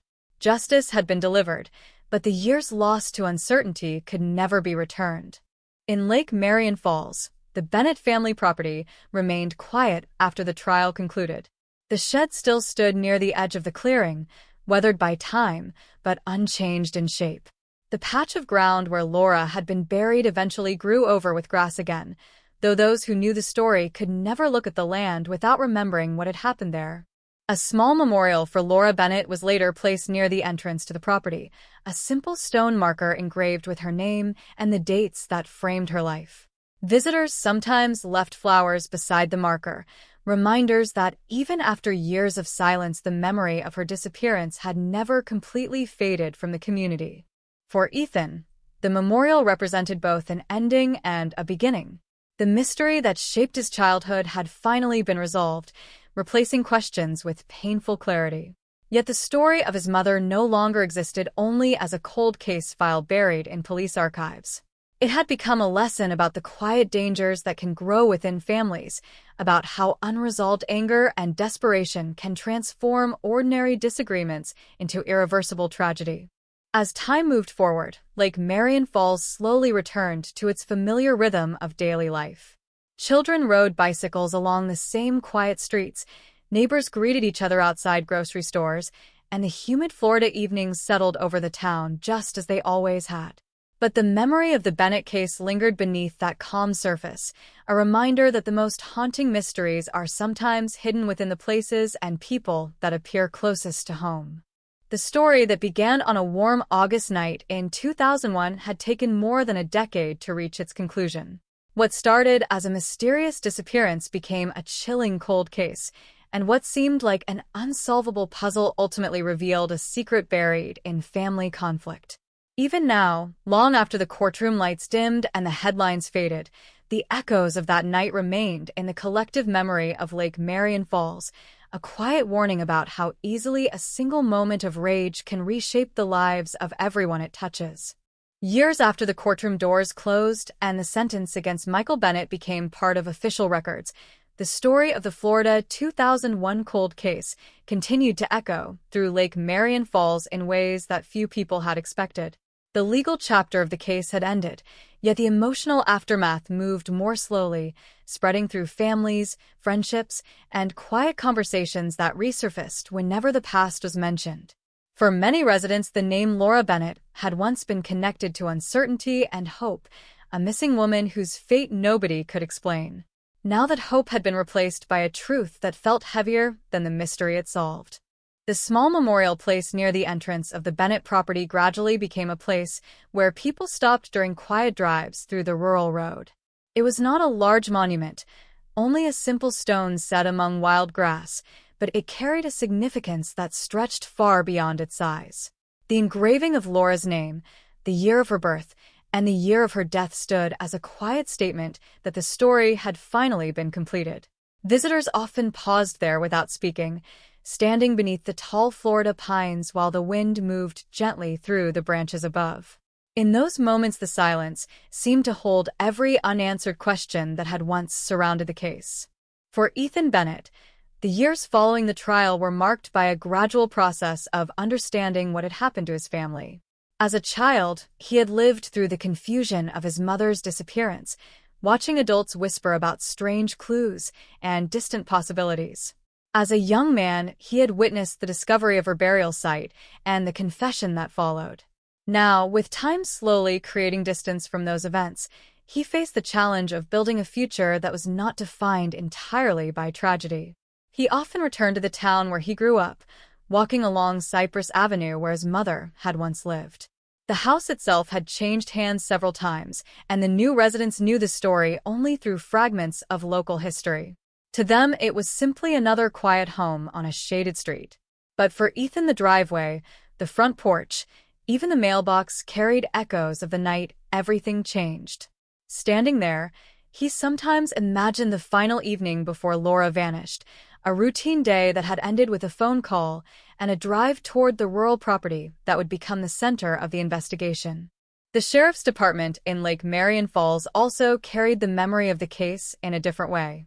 Detectives who had worked on the reopened investigation often spoke about it during training sessions with younger officers.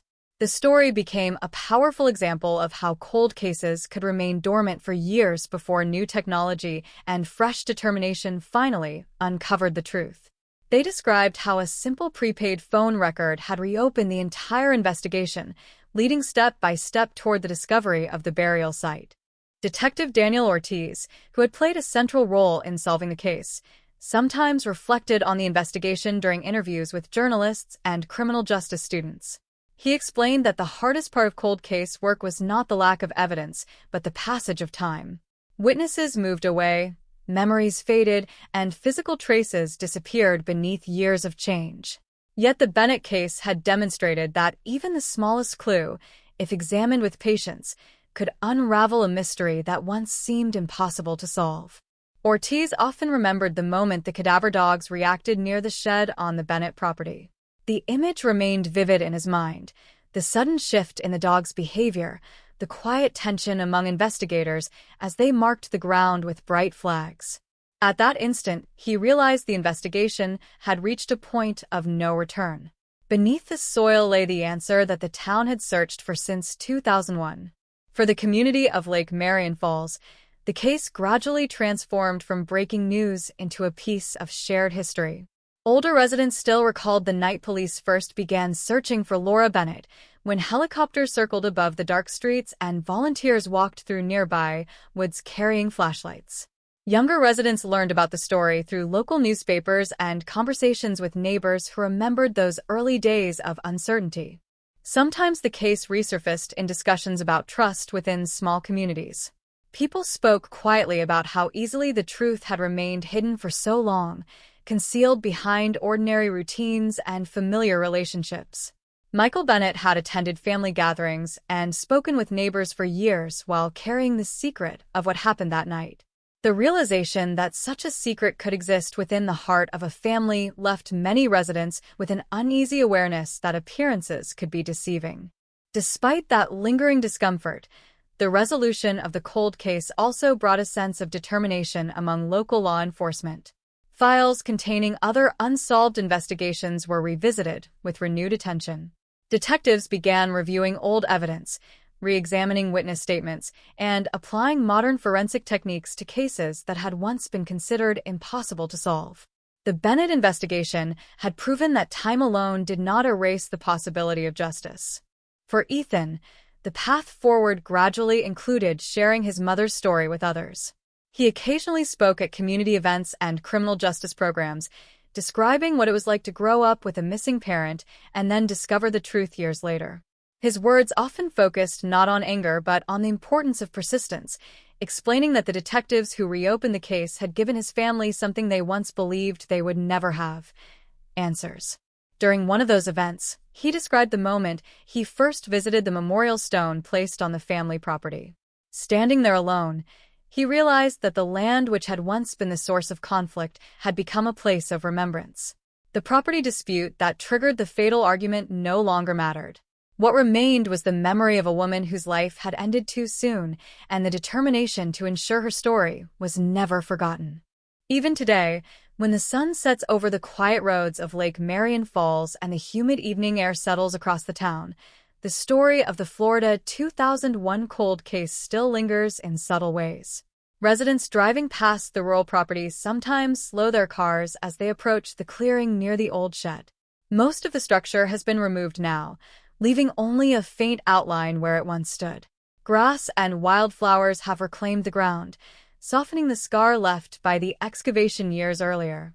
But beneath that peaceful surface lies a history that will always belong to the town. It is the story of a mysterious disappearance that shook a community, of investigators who refused to let the case fade into obscurity, and of a family secret that remained buried until persistence and time finally forced it into the light. It is also a reminder that cold cases are not simply files collecting dust in police archives.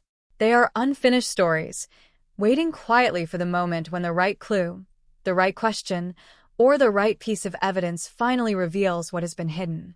And so the memory of Laura Bennett continues to exist in Lake Marion Falls, not only in the engraved stone at the edge of the property, but in the collective awareness of a community that once lived with unanswered questions for 10 long years. Her story began as a mystery, transformed into a chilling cold case, and ultimately became a powerful testament to the truth that even the deepest secrets cannot remain buried forever.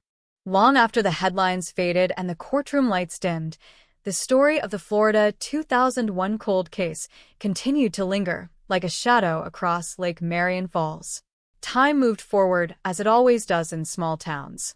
New families arrived, businesses opened and closed, and children who had once watched the search for Laura Bennett on television grew into adults with lives of their own.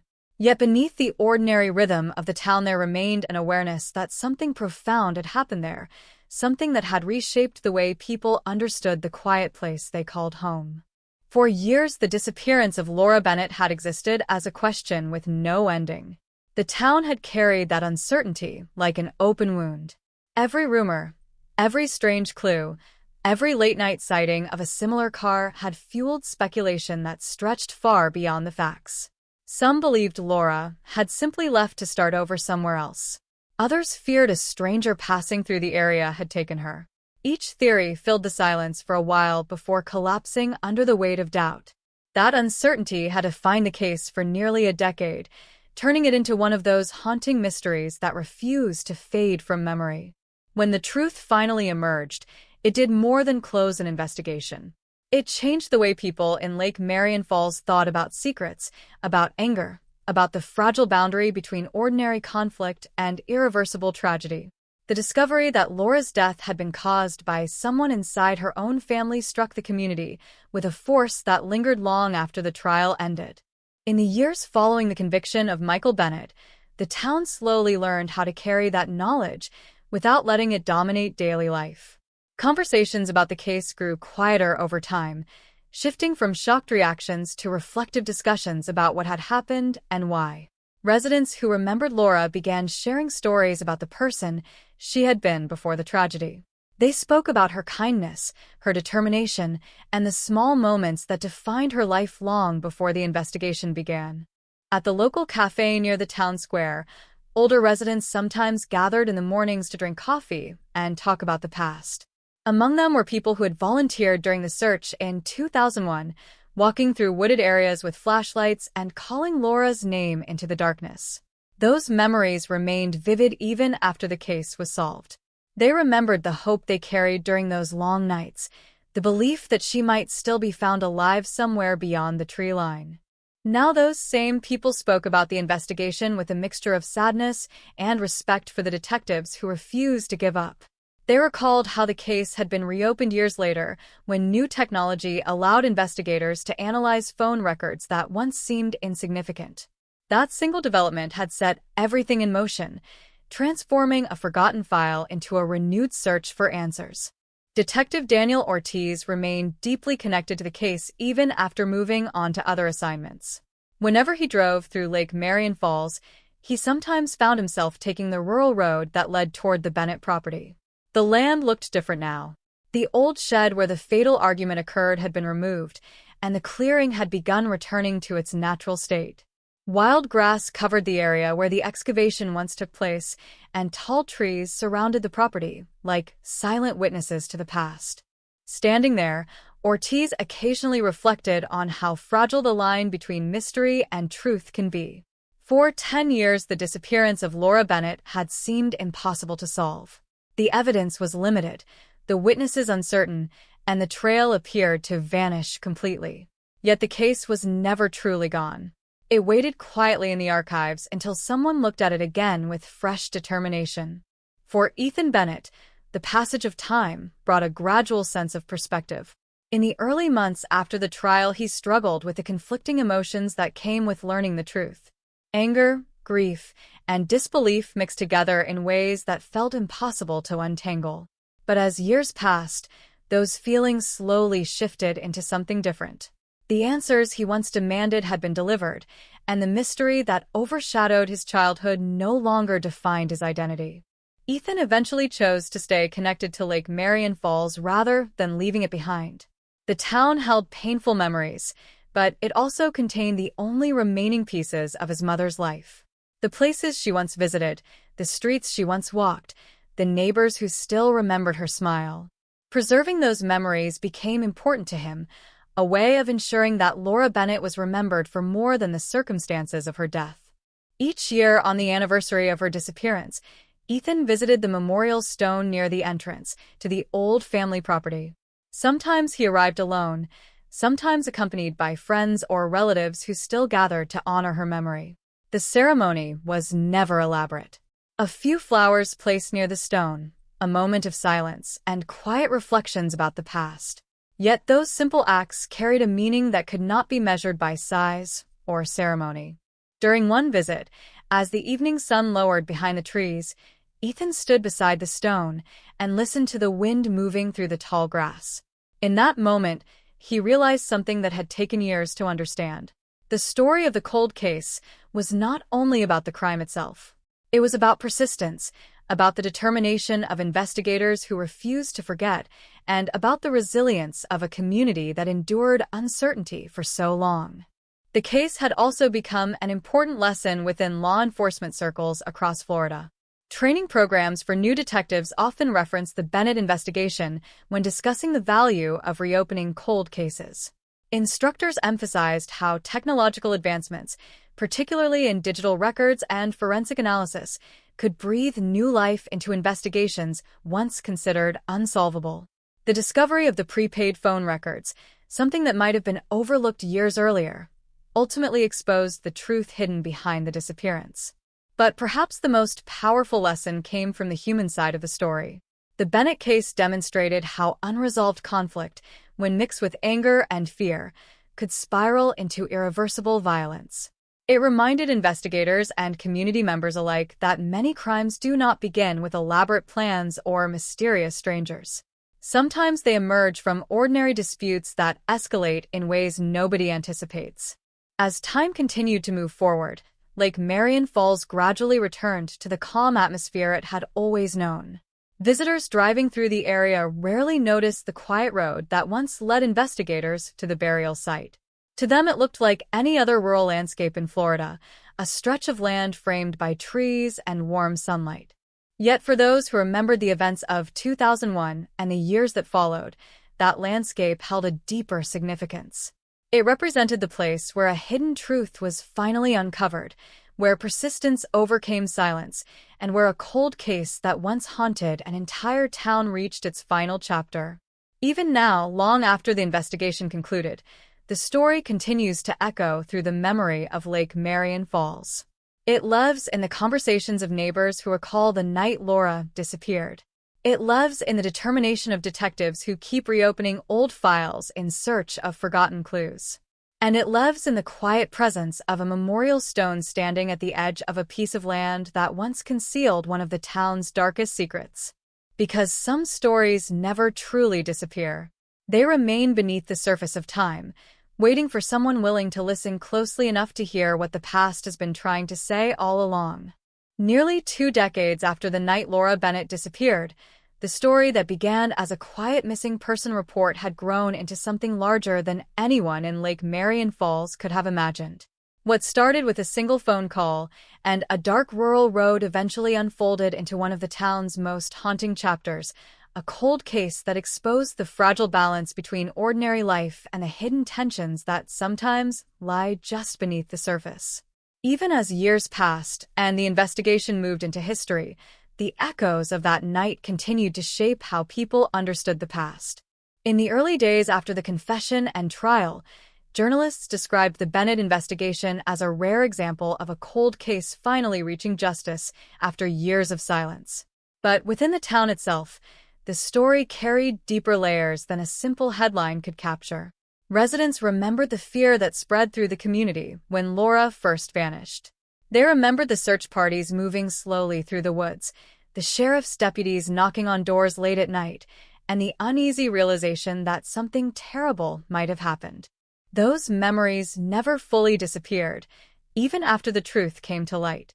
Instead, they transformed into a kind of collective memory shared by everyone who had lived through that period. People who were teenagers during the investigation now found themselves explaining the story to their own children, describing the mysterious disappearance that once dominated local news and the shocking discovery that eventually revealed the truth. The Bennett property, once the center of intense forensic activity, gradually returned to the quiet stillness of rural Florida. The clearing where the shed once stood became covered in wild grass and small shrubs. Birds nested in nearby trees, and the humid air carried the familiar scent of pine and earth. To someone passing by without knowledge of the past, the land appeared ordinary, almost peaceful. Yet the people who knew the story understood that beneath that calm landscape rested the memory of a tragedy that had reshaped an entire family. For detectives who had worked on the case, the investigation remained a defining moment in their careers. Years later, some of them continued to revisit the details during conferences and training seminars focused on solving long-dormant crimes. The Bennett case had demonstrated the importance of patience and persistence, especially when dealing with cases that seemed frozen by time. Detective Daniel Ortiz often spoke about the turning point that changed everything. When the investigation reopened, the file contained hundreds of pages of witness statements, search reports, and early forensic notes. At first glance, the evidence appeared exhausted, every possible lead already explored years earlier. But Ortiz believed something small had been overlooked, something hidden within the ordinary details that surrounded Laura's final day. That belief eventually led investigators to examine the prepaid phone records connected to the call Laura received before she left home. At the time of her disappearance, tracing those calls had been nearly impossible. Years later, advances in digital record analysis allowed investigators to follow a path that once seemed invisible. The phone had been purchased at a hardware store just outside town, and the surveillance footage showing Michael Bennett standing at the counter became the thread that slowly unraveled the entire mystery. Looking back, Ortiz often described the moment investigators realized the evidence pointed towards someone inside the family circle. It was not a moment of excitement or triumph. Instead, it carried a heavy sense of disbelief.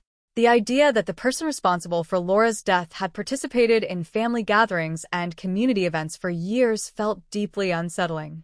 Yet the evidence continued to build until the truth could no longer remain hidden. The search of the property, the reaction of the cadaver dogs near the shed, the excavation that uncovered the burial site, and finally the confession that confirmed what investigators had begun to suspect. Each step moved the case from speculation toward certainty, transforming a mystery that had haunted the town for a decade into a solved homicide. For Ethan Bennett, understanding that sequence of events became part of a long personal journey. As the son of the victim, he carried memories that existed long before the investigation ever began. He remembered simple moments with his mother, evenings spent watching television together, the sound of her voice calling him to dinner, the warmth of ordinary family life that vanished the night she drove away from the house on Cypress Avenue. When the truth finally emerged, those memories became even more precious. They represented the part of Laura's life that existed beyond the tragedy, the years of kindness and quiet determination that defined who she truly was. Ethan often spoke about the importance of remembering those moments rather than allowing the story of the crime to overshadow everything else. In the years that followed, he became involved in organizations that support families affected by missing person cases. Through those experiences, he met others who were still searching for answers, people whose loved ones had vanished without explanation. Listening to their stories reminded him how fortunate his own family was to eventually learn the truth, even though that truth came with painful consequences. During community events, Ethan sometimes shared the story of the Bennett case with a mixture of honesty and reflection.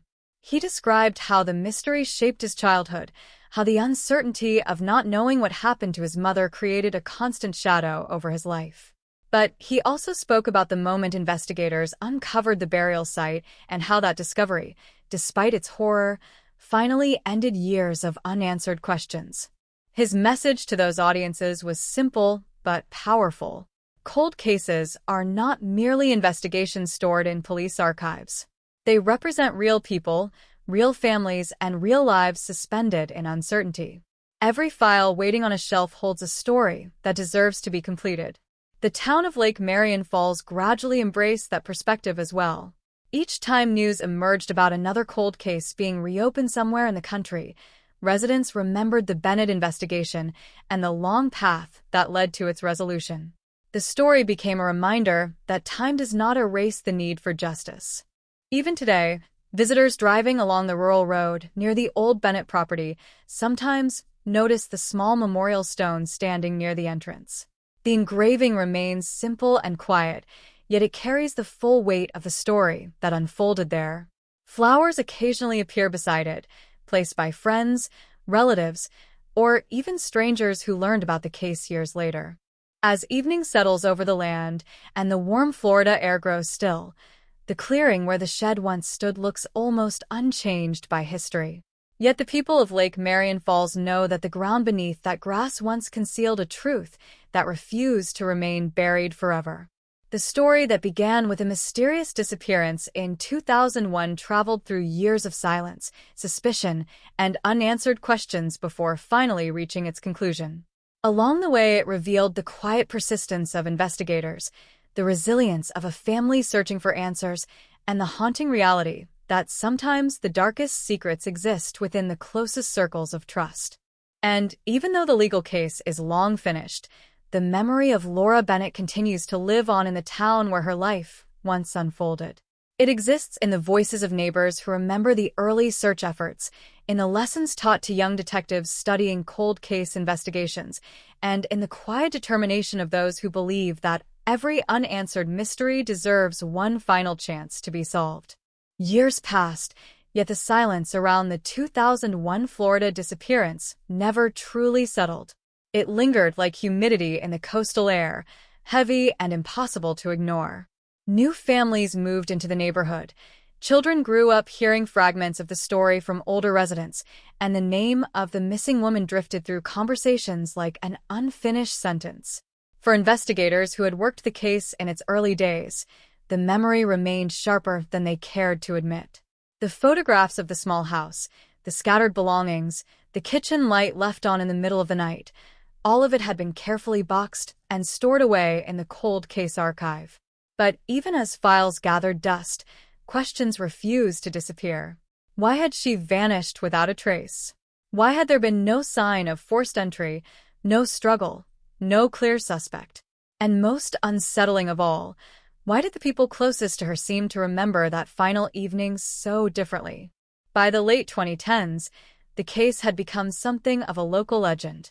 Amateur sleuths discussed it on internet forums, Journalists occasionally revived the story on quiet news days, and every few years a detective reviewing old files would pause on the thick folder labeled Florida 2001 Cold Case. Inside were witness statements that no longer aligned, timelines that shifted depending on who told the story, and one small detail that had always felt out of place. A neighbor had once reported seeing a dim light moving through the backyard sometime after midnight. At the time, investigators had dismissed it as a passing car or someone checking their fence. But the more the case was revisited, the stranger that small observation became. The missing woman had lived alone, yet several people claimed someone had visited her house that night. No one could agree on who it was. Technology slowly began to reshape old investigations. Evidence that once seemed useless was re-examined with tools that did not exist in 2001. Detectives returned to the physical items recovered from the home: a glass on the kitchen counter, a door handle, the trunk of the victim's abandoned car. Most samples had already been tested years earlier with no results, but advancements in forensic analysis offered a new chance. Tiny fragments of biological material were reprocessed, and technicians worked carefully through the aging evidence. Weeks passed with little progress until one small profile appeared in the database. It was incomplete, partial, but enough to suggest that someone other than the missing woman had been inside the house that night. The discovery did not immediately identify a suspect, but it changed the direction of the investigation. The house had not been as empty as everyone believed. Detectives began revisiting interviews recorded 2 decades earlier. Old cassette tapes were converted into digital files, and every conversation was analyzed again with fresh attention. Subtle inconsistencies began to emerge. A relative who once claimed to have been out of town had quietly returned earlier than expected. Another family member had given a timeline that shifted by nearly 2 hours between interviews. None of these details had seemed significant at the time, buried under the chaos of a fresh investigation. But together they formed a quiet pattern. The case that once looked like a mysterious disappearance began to resemble something far more complicated. It hinted at a secret that had remained hidden inside the victim's own family circle, a possibility investigators had never fully pursued. The neighborhood itself had changed dramatically since 2001. New houses replaced empty lots, old trees had been cut down, and many of the original residents had moved away. Yet some memories refused to fade. One elderly neighbor remembered hearing a car engine late that night, idling longer than usual before pulling away. Another recalled seeing 2 figures arguing softly near the driveway earlier in the evening.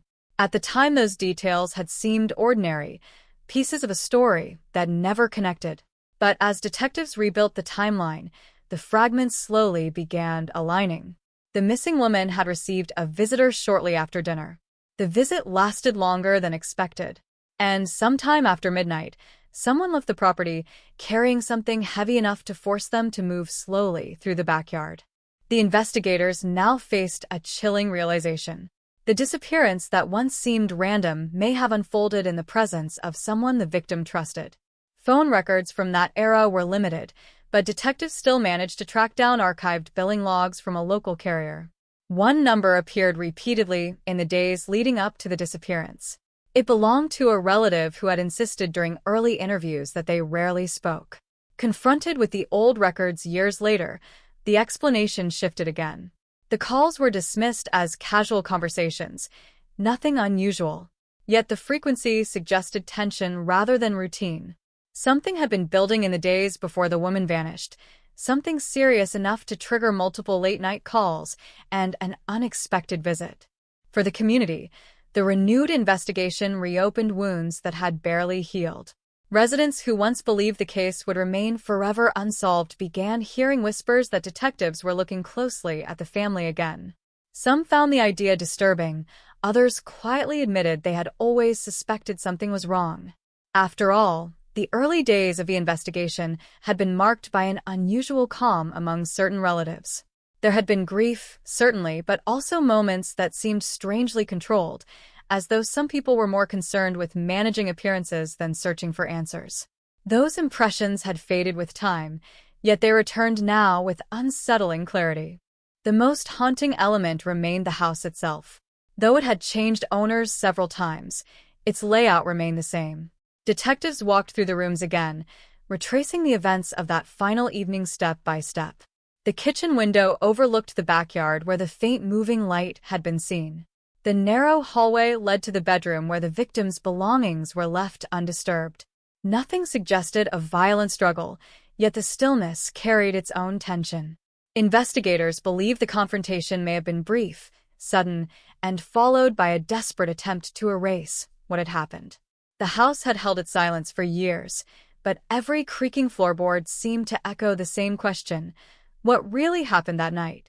As the investigation moved forward, detectives prepared to confront the possibility that the truth had been hiding in plain sight for decades.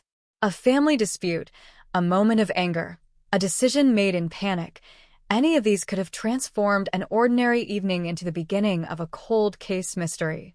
The evidence was still incomplete, but the direction was becoming clearer with each passing week. The small DNA trace, the late-night phone calls, the shifting timelines, all pointed toward a secret that had been carefully guarded within the victim's own circle. The kind of secret that grows heavier over time, until even silence begins to reveal it. And somewhere in Florida, among quiet streets and ordinary homes, the memory of the missing woman continued to linger. For 20 years her story had existed as an unanswered question, a cold case whispered about in local headlines and late-night conversations. Now the past was beginning to move again. Detectives who once believed the trail had vanished were following it step by step, deeper into a history that some people clearly hoped would remain buried.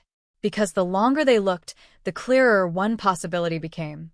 The mystery of the Florida 2001 cold case may never have been about a stranger at all. It may have begun with someone who already knew exactly where to find her.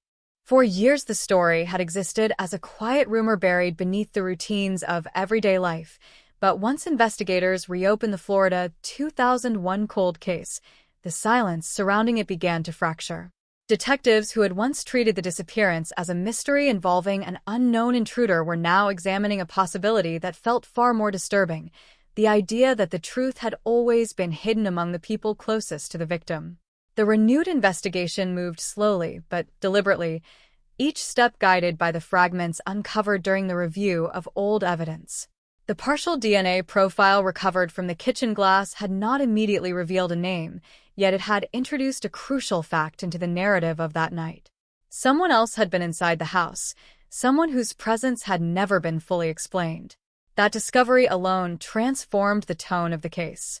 The house was no longer a silent scene of an unexplained disappearance. It had become the center of a confrontation that someone had worked very hard to conceal. Detectives began revisiting every person who had interacted with the victim during the final week of her life. The process was delicate because time had reshaped memories and relationships in unpredictable ways. Some relatives had moved across the country. Others had rebuilt their lives in ways that seemed designed to distance themselves from the tragedy. Yet the investigators noticed something unsettling as the interviews resumed. The emotional reactions were uneven. While some family members spoke openly about their grief and confusion, others appeared guarded, cautious with their words in a way that suggested they had spent years rehearsing their version of events. The contrast did not prove anything by itself, but it reinforced the suspicion that the disappearance might not have been the work of a stranger.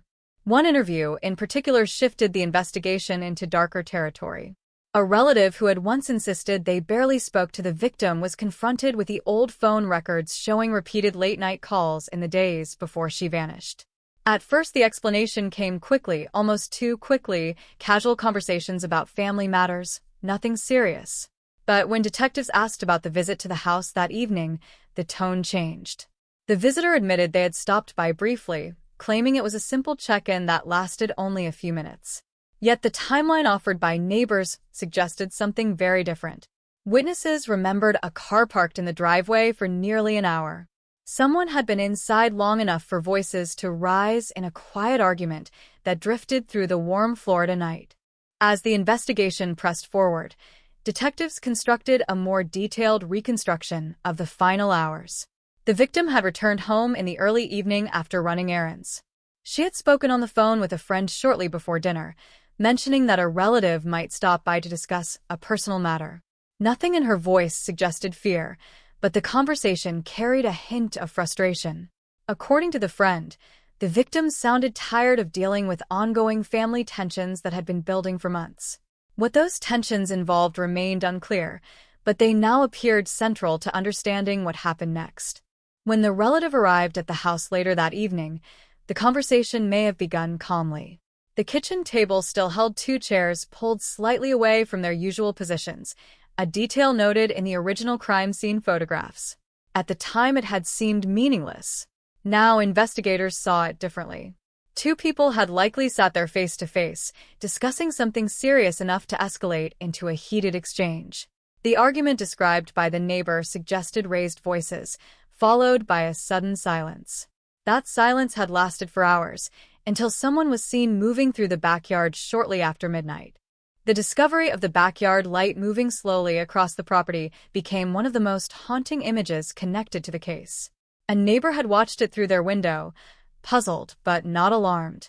The person carrying it seemed cautious, almost deliberate, pausing at times before continuing toward the rear fence line. At the time, no one imagined they might be witnessing the aftermath of a violent confrontation. Yet investigators now believe the figure may have been transporting something heavy, possibly trying to avoid being seen from a street. The yard had once backed onto a narrow strip of undeveloped land that eventually led to a small wooded area. That land had since been cleared for construction, but the original terrain map still existed, revealing a possible path someone could have used to leave the property unnoticed. The deeper detectives looked into the family history, the clearer the motive began to appear. Financial records hinted at an unresolved dispute involving shared property and inheritance. Emails recovered from an old computer revealed arguments about responsibility, accusations that someone had taken advantage of the victim's trust. The tension had been building quietly for months, escalating through late-night phone calls and tense visits that neighbors never fully understood. The victim had apparently reached a breaking point shortly before her disappearance, threatening to expose something that could damage a relative's reputation. Exactly what that secret involved remained unclear, but investigators suspected it had triggered a confrontation that spiraled out of control. Years of silence had allowed the truth to hide behind ordinary life. The relative who had visited the house that evening had continued working, raising a family, appearing in community events with no visible shadow of suspicion. To outsiders, the disappearance remained a tragic mystery. But inside the investigation room, detectives now believed they were looking at a story shaped by panic rather than planning. If the argument had turned violent, even briefly, the person responsible may have acted out of fear, desperately trying to erase what had happened before anyone else discovered it. The most difficult challenge remained the absence of the victim's body. Without it, proving what happened that night required a careful web of circumstantial evidence. Detectives returned to the wooded area behind the old property, now transformed into part of a residential development. Ground-penetrating radar surveys were conducted in several locations where the land had not been heavily disturbed during construction. The search attracted quiet attention from local residents who remembered the case from years earlier. For them, the sight of investigators walking slowly across the grass revived memories they thought had faded. The cold case that once felt like a ghost story was suddenly alive again. As weeks passed, tension grew around the possibility that the investigation was approaching a breakthrough. Detectives believed someone had carried a secret for more than 2 decades, a secret born in a moment of anger and buried beneath years of carefully maintained silence. The Florida 2001 cold case was no longer just a file in an archive. It had become a living puzzle, slowly revealing its shape. Each interview, each recovered record, each re-examined photograph pushed the story closer to its final form. Yet the most powerful element of the case remained the emotional weight carried by those who had waited for answers. Friends of the missing woman had spent years wondering whether she had simply vanished or suffered a fate no one could imagine. The renewed investigation forced them to confront a possibility that felt even more painful, that the truth might have been hidden within the family all along. If that was true, then the mystery was not just about disappearance but about betrayal, the quiet destruction of trust between people who were supposed to protect one another. And as detectives followed the final threads of the investigation, the community watched with a mixture of dread and hope. The decades-old silence was beginning to crack, revealing the shape of a secret that had endured far too long.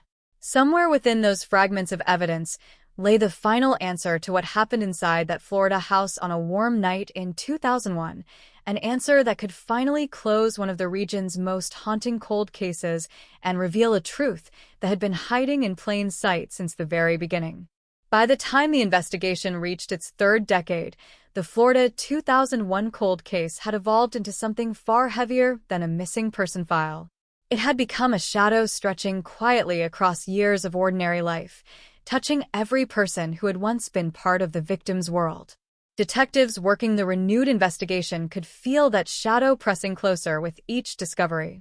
The partial DNA recovered from the kitchen glass had now been examined through expanded genealogical databases, a method that had recently begun solving cases once thought impossible to crack. The process moved slowly, sometimes producing nothing but distant matches scattered across different states, but gradually a faint genetic trail began to emerge. It pointed toward a branch of a family tree that investigators already knew well. The realization settled in with a cold certainty that made the room go silent. The unknown presence inside the victim's house that night did not belong to a stranger. It belonged to someone connected to her by blood. The implications were devastating. For years, investigators had avoided directly accusing any member of the family without clear proof. Early interviews had been polite, careful, almost respectful in their tone. But now the case demanded something different. The evidence suggested that the visitor who had argued with the victim in her kitchen had never truly left the investigation at all. That person had simply remained hidden in plain sight, protected by time and by the natural reluctance of detectives to suspect a grieving relative without undeniable evidence. Yet the DNA profile now whispered a possibility that could not be ignored. When detectives returned to question the relative whose timeline had always seemed uncertain, the atmosphere of the interview room felt different from the beginning. The conversation began calmly, with familiar questions about the final visit to the house. The relative repeated the same explanation offered years earlier. A brief conversation, a minor disagreement, nothing serious. But investigators had spent weeks studying the contradictions between past statements, phone records, and witness accounts. They knew the story no longer fit the facts. Slowly, piece by piece, they introduced those inconsistencies into the conversation. The neighbor who heard the raised voices. The car parked for far longer than the claimed visit. The phone calls late into the night during the week leading up to the disappearance. With each new detail, the calm narrative began to fracture. The relative responded with hesitation at first, then frustration. Memories were blamed on time, confusion, the difficulty of recalling events from 20 years earlier. But the detectives remained patient, returning again and again to the central question. Why had the argument that night been serious enough for neighbors to hear? What exactly had the victim threatened to reveal? And why had someone been seen moving slowly through the backyard long after midnight?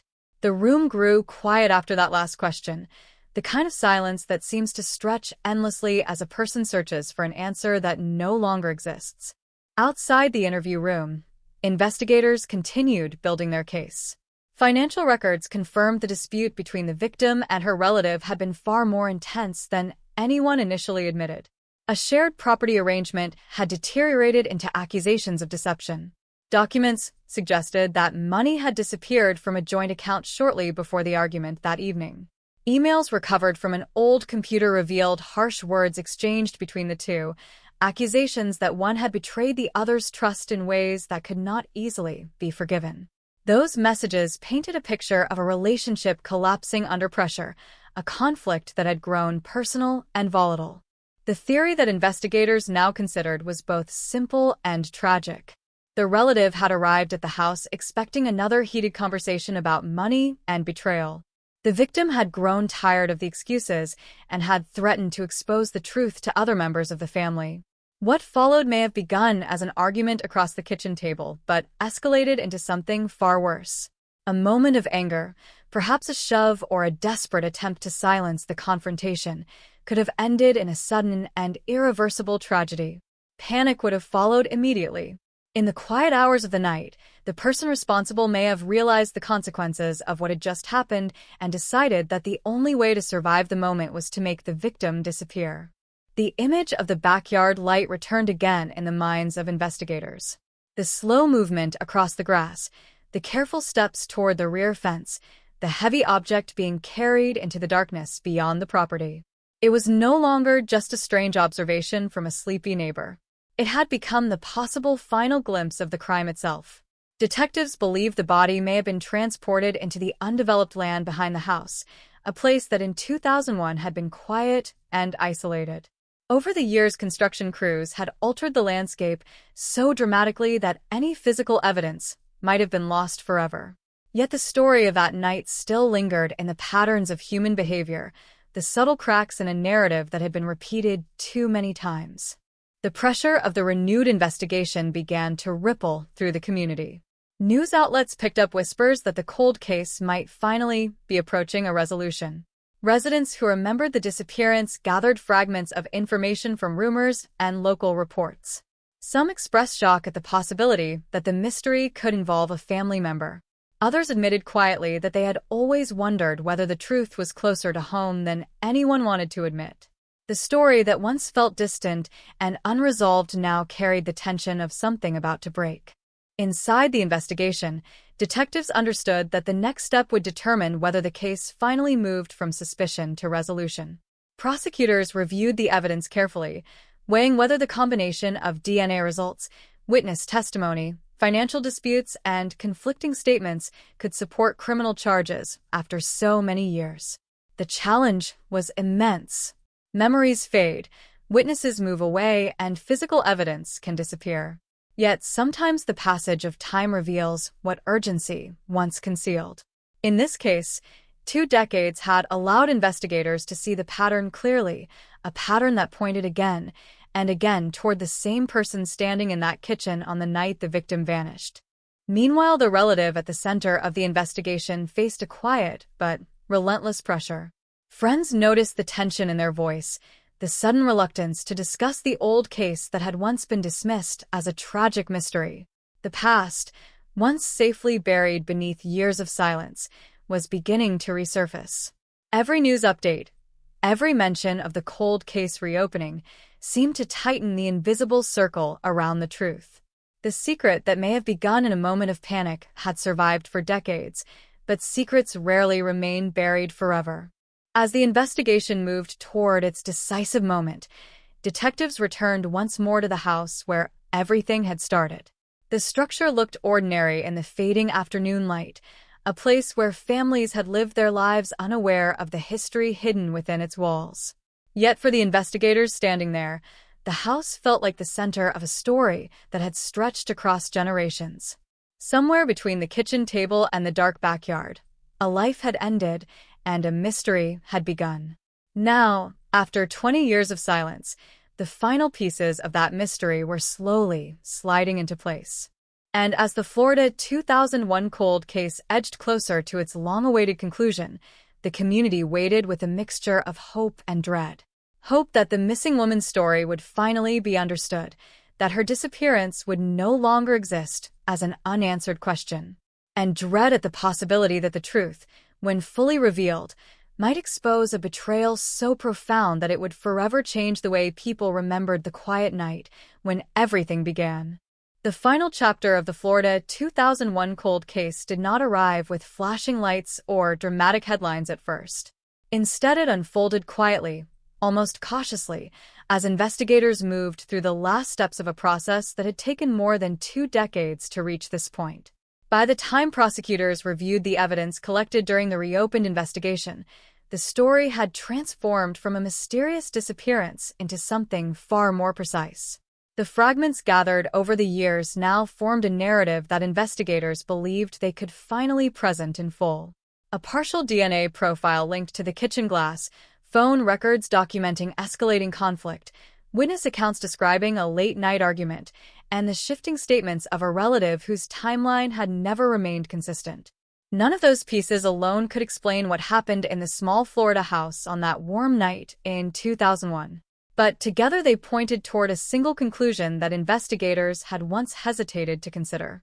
When detectives returned for the final interview, the conversation carried the quiet gravity of a moment that had been waiting for years. The relative who had visited the victim that night entered the room knowing the past was no longer as distant as it once seemed. By then, the investigators had already laid out the timeline again and again, reconstructing each hour with painful clarity. The victim had spent the evening at home after finishing errands. The visitor had arrived shortly after sunset. Neighbors had heard the argument grow louder, the tension between the two voices unmistakable. Hours later, a faint light moved through the backyard, disappearing toward the dark strip of land beyond the property. It was a simple sequence of events on the surface, yet it carried the weight of something that had remained hidden for 20 years.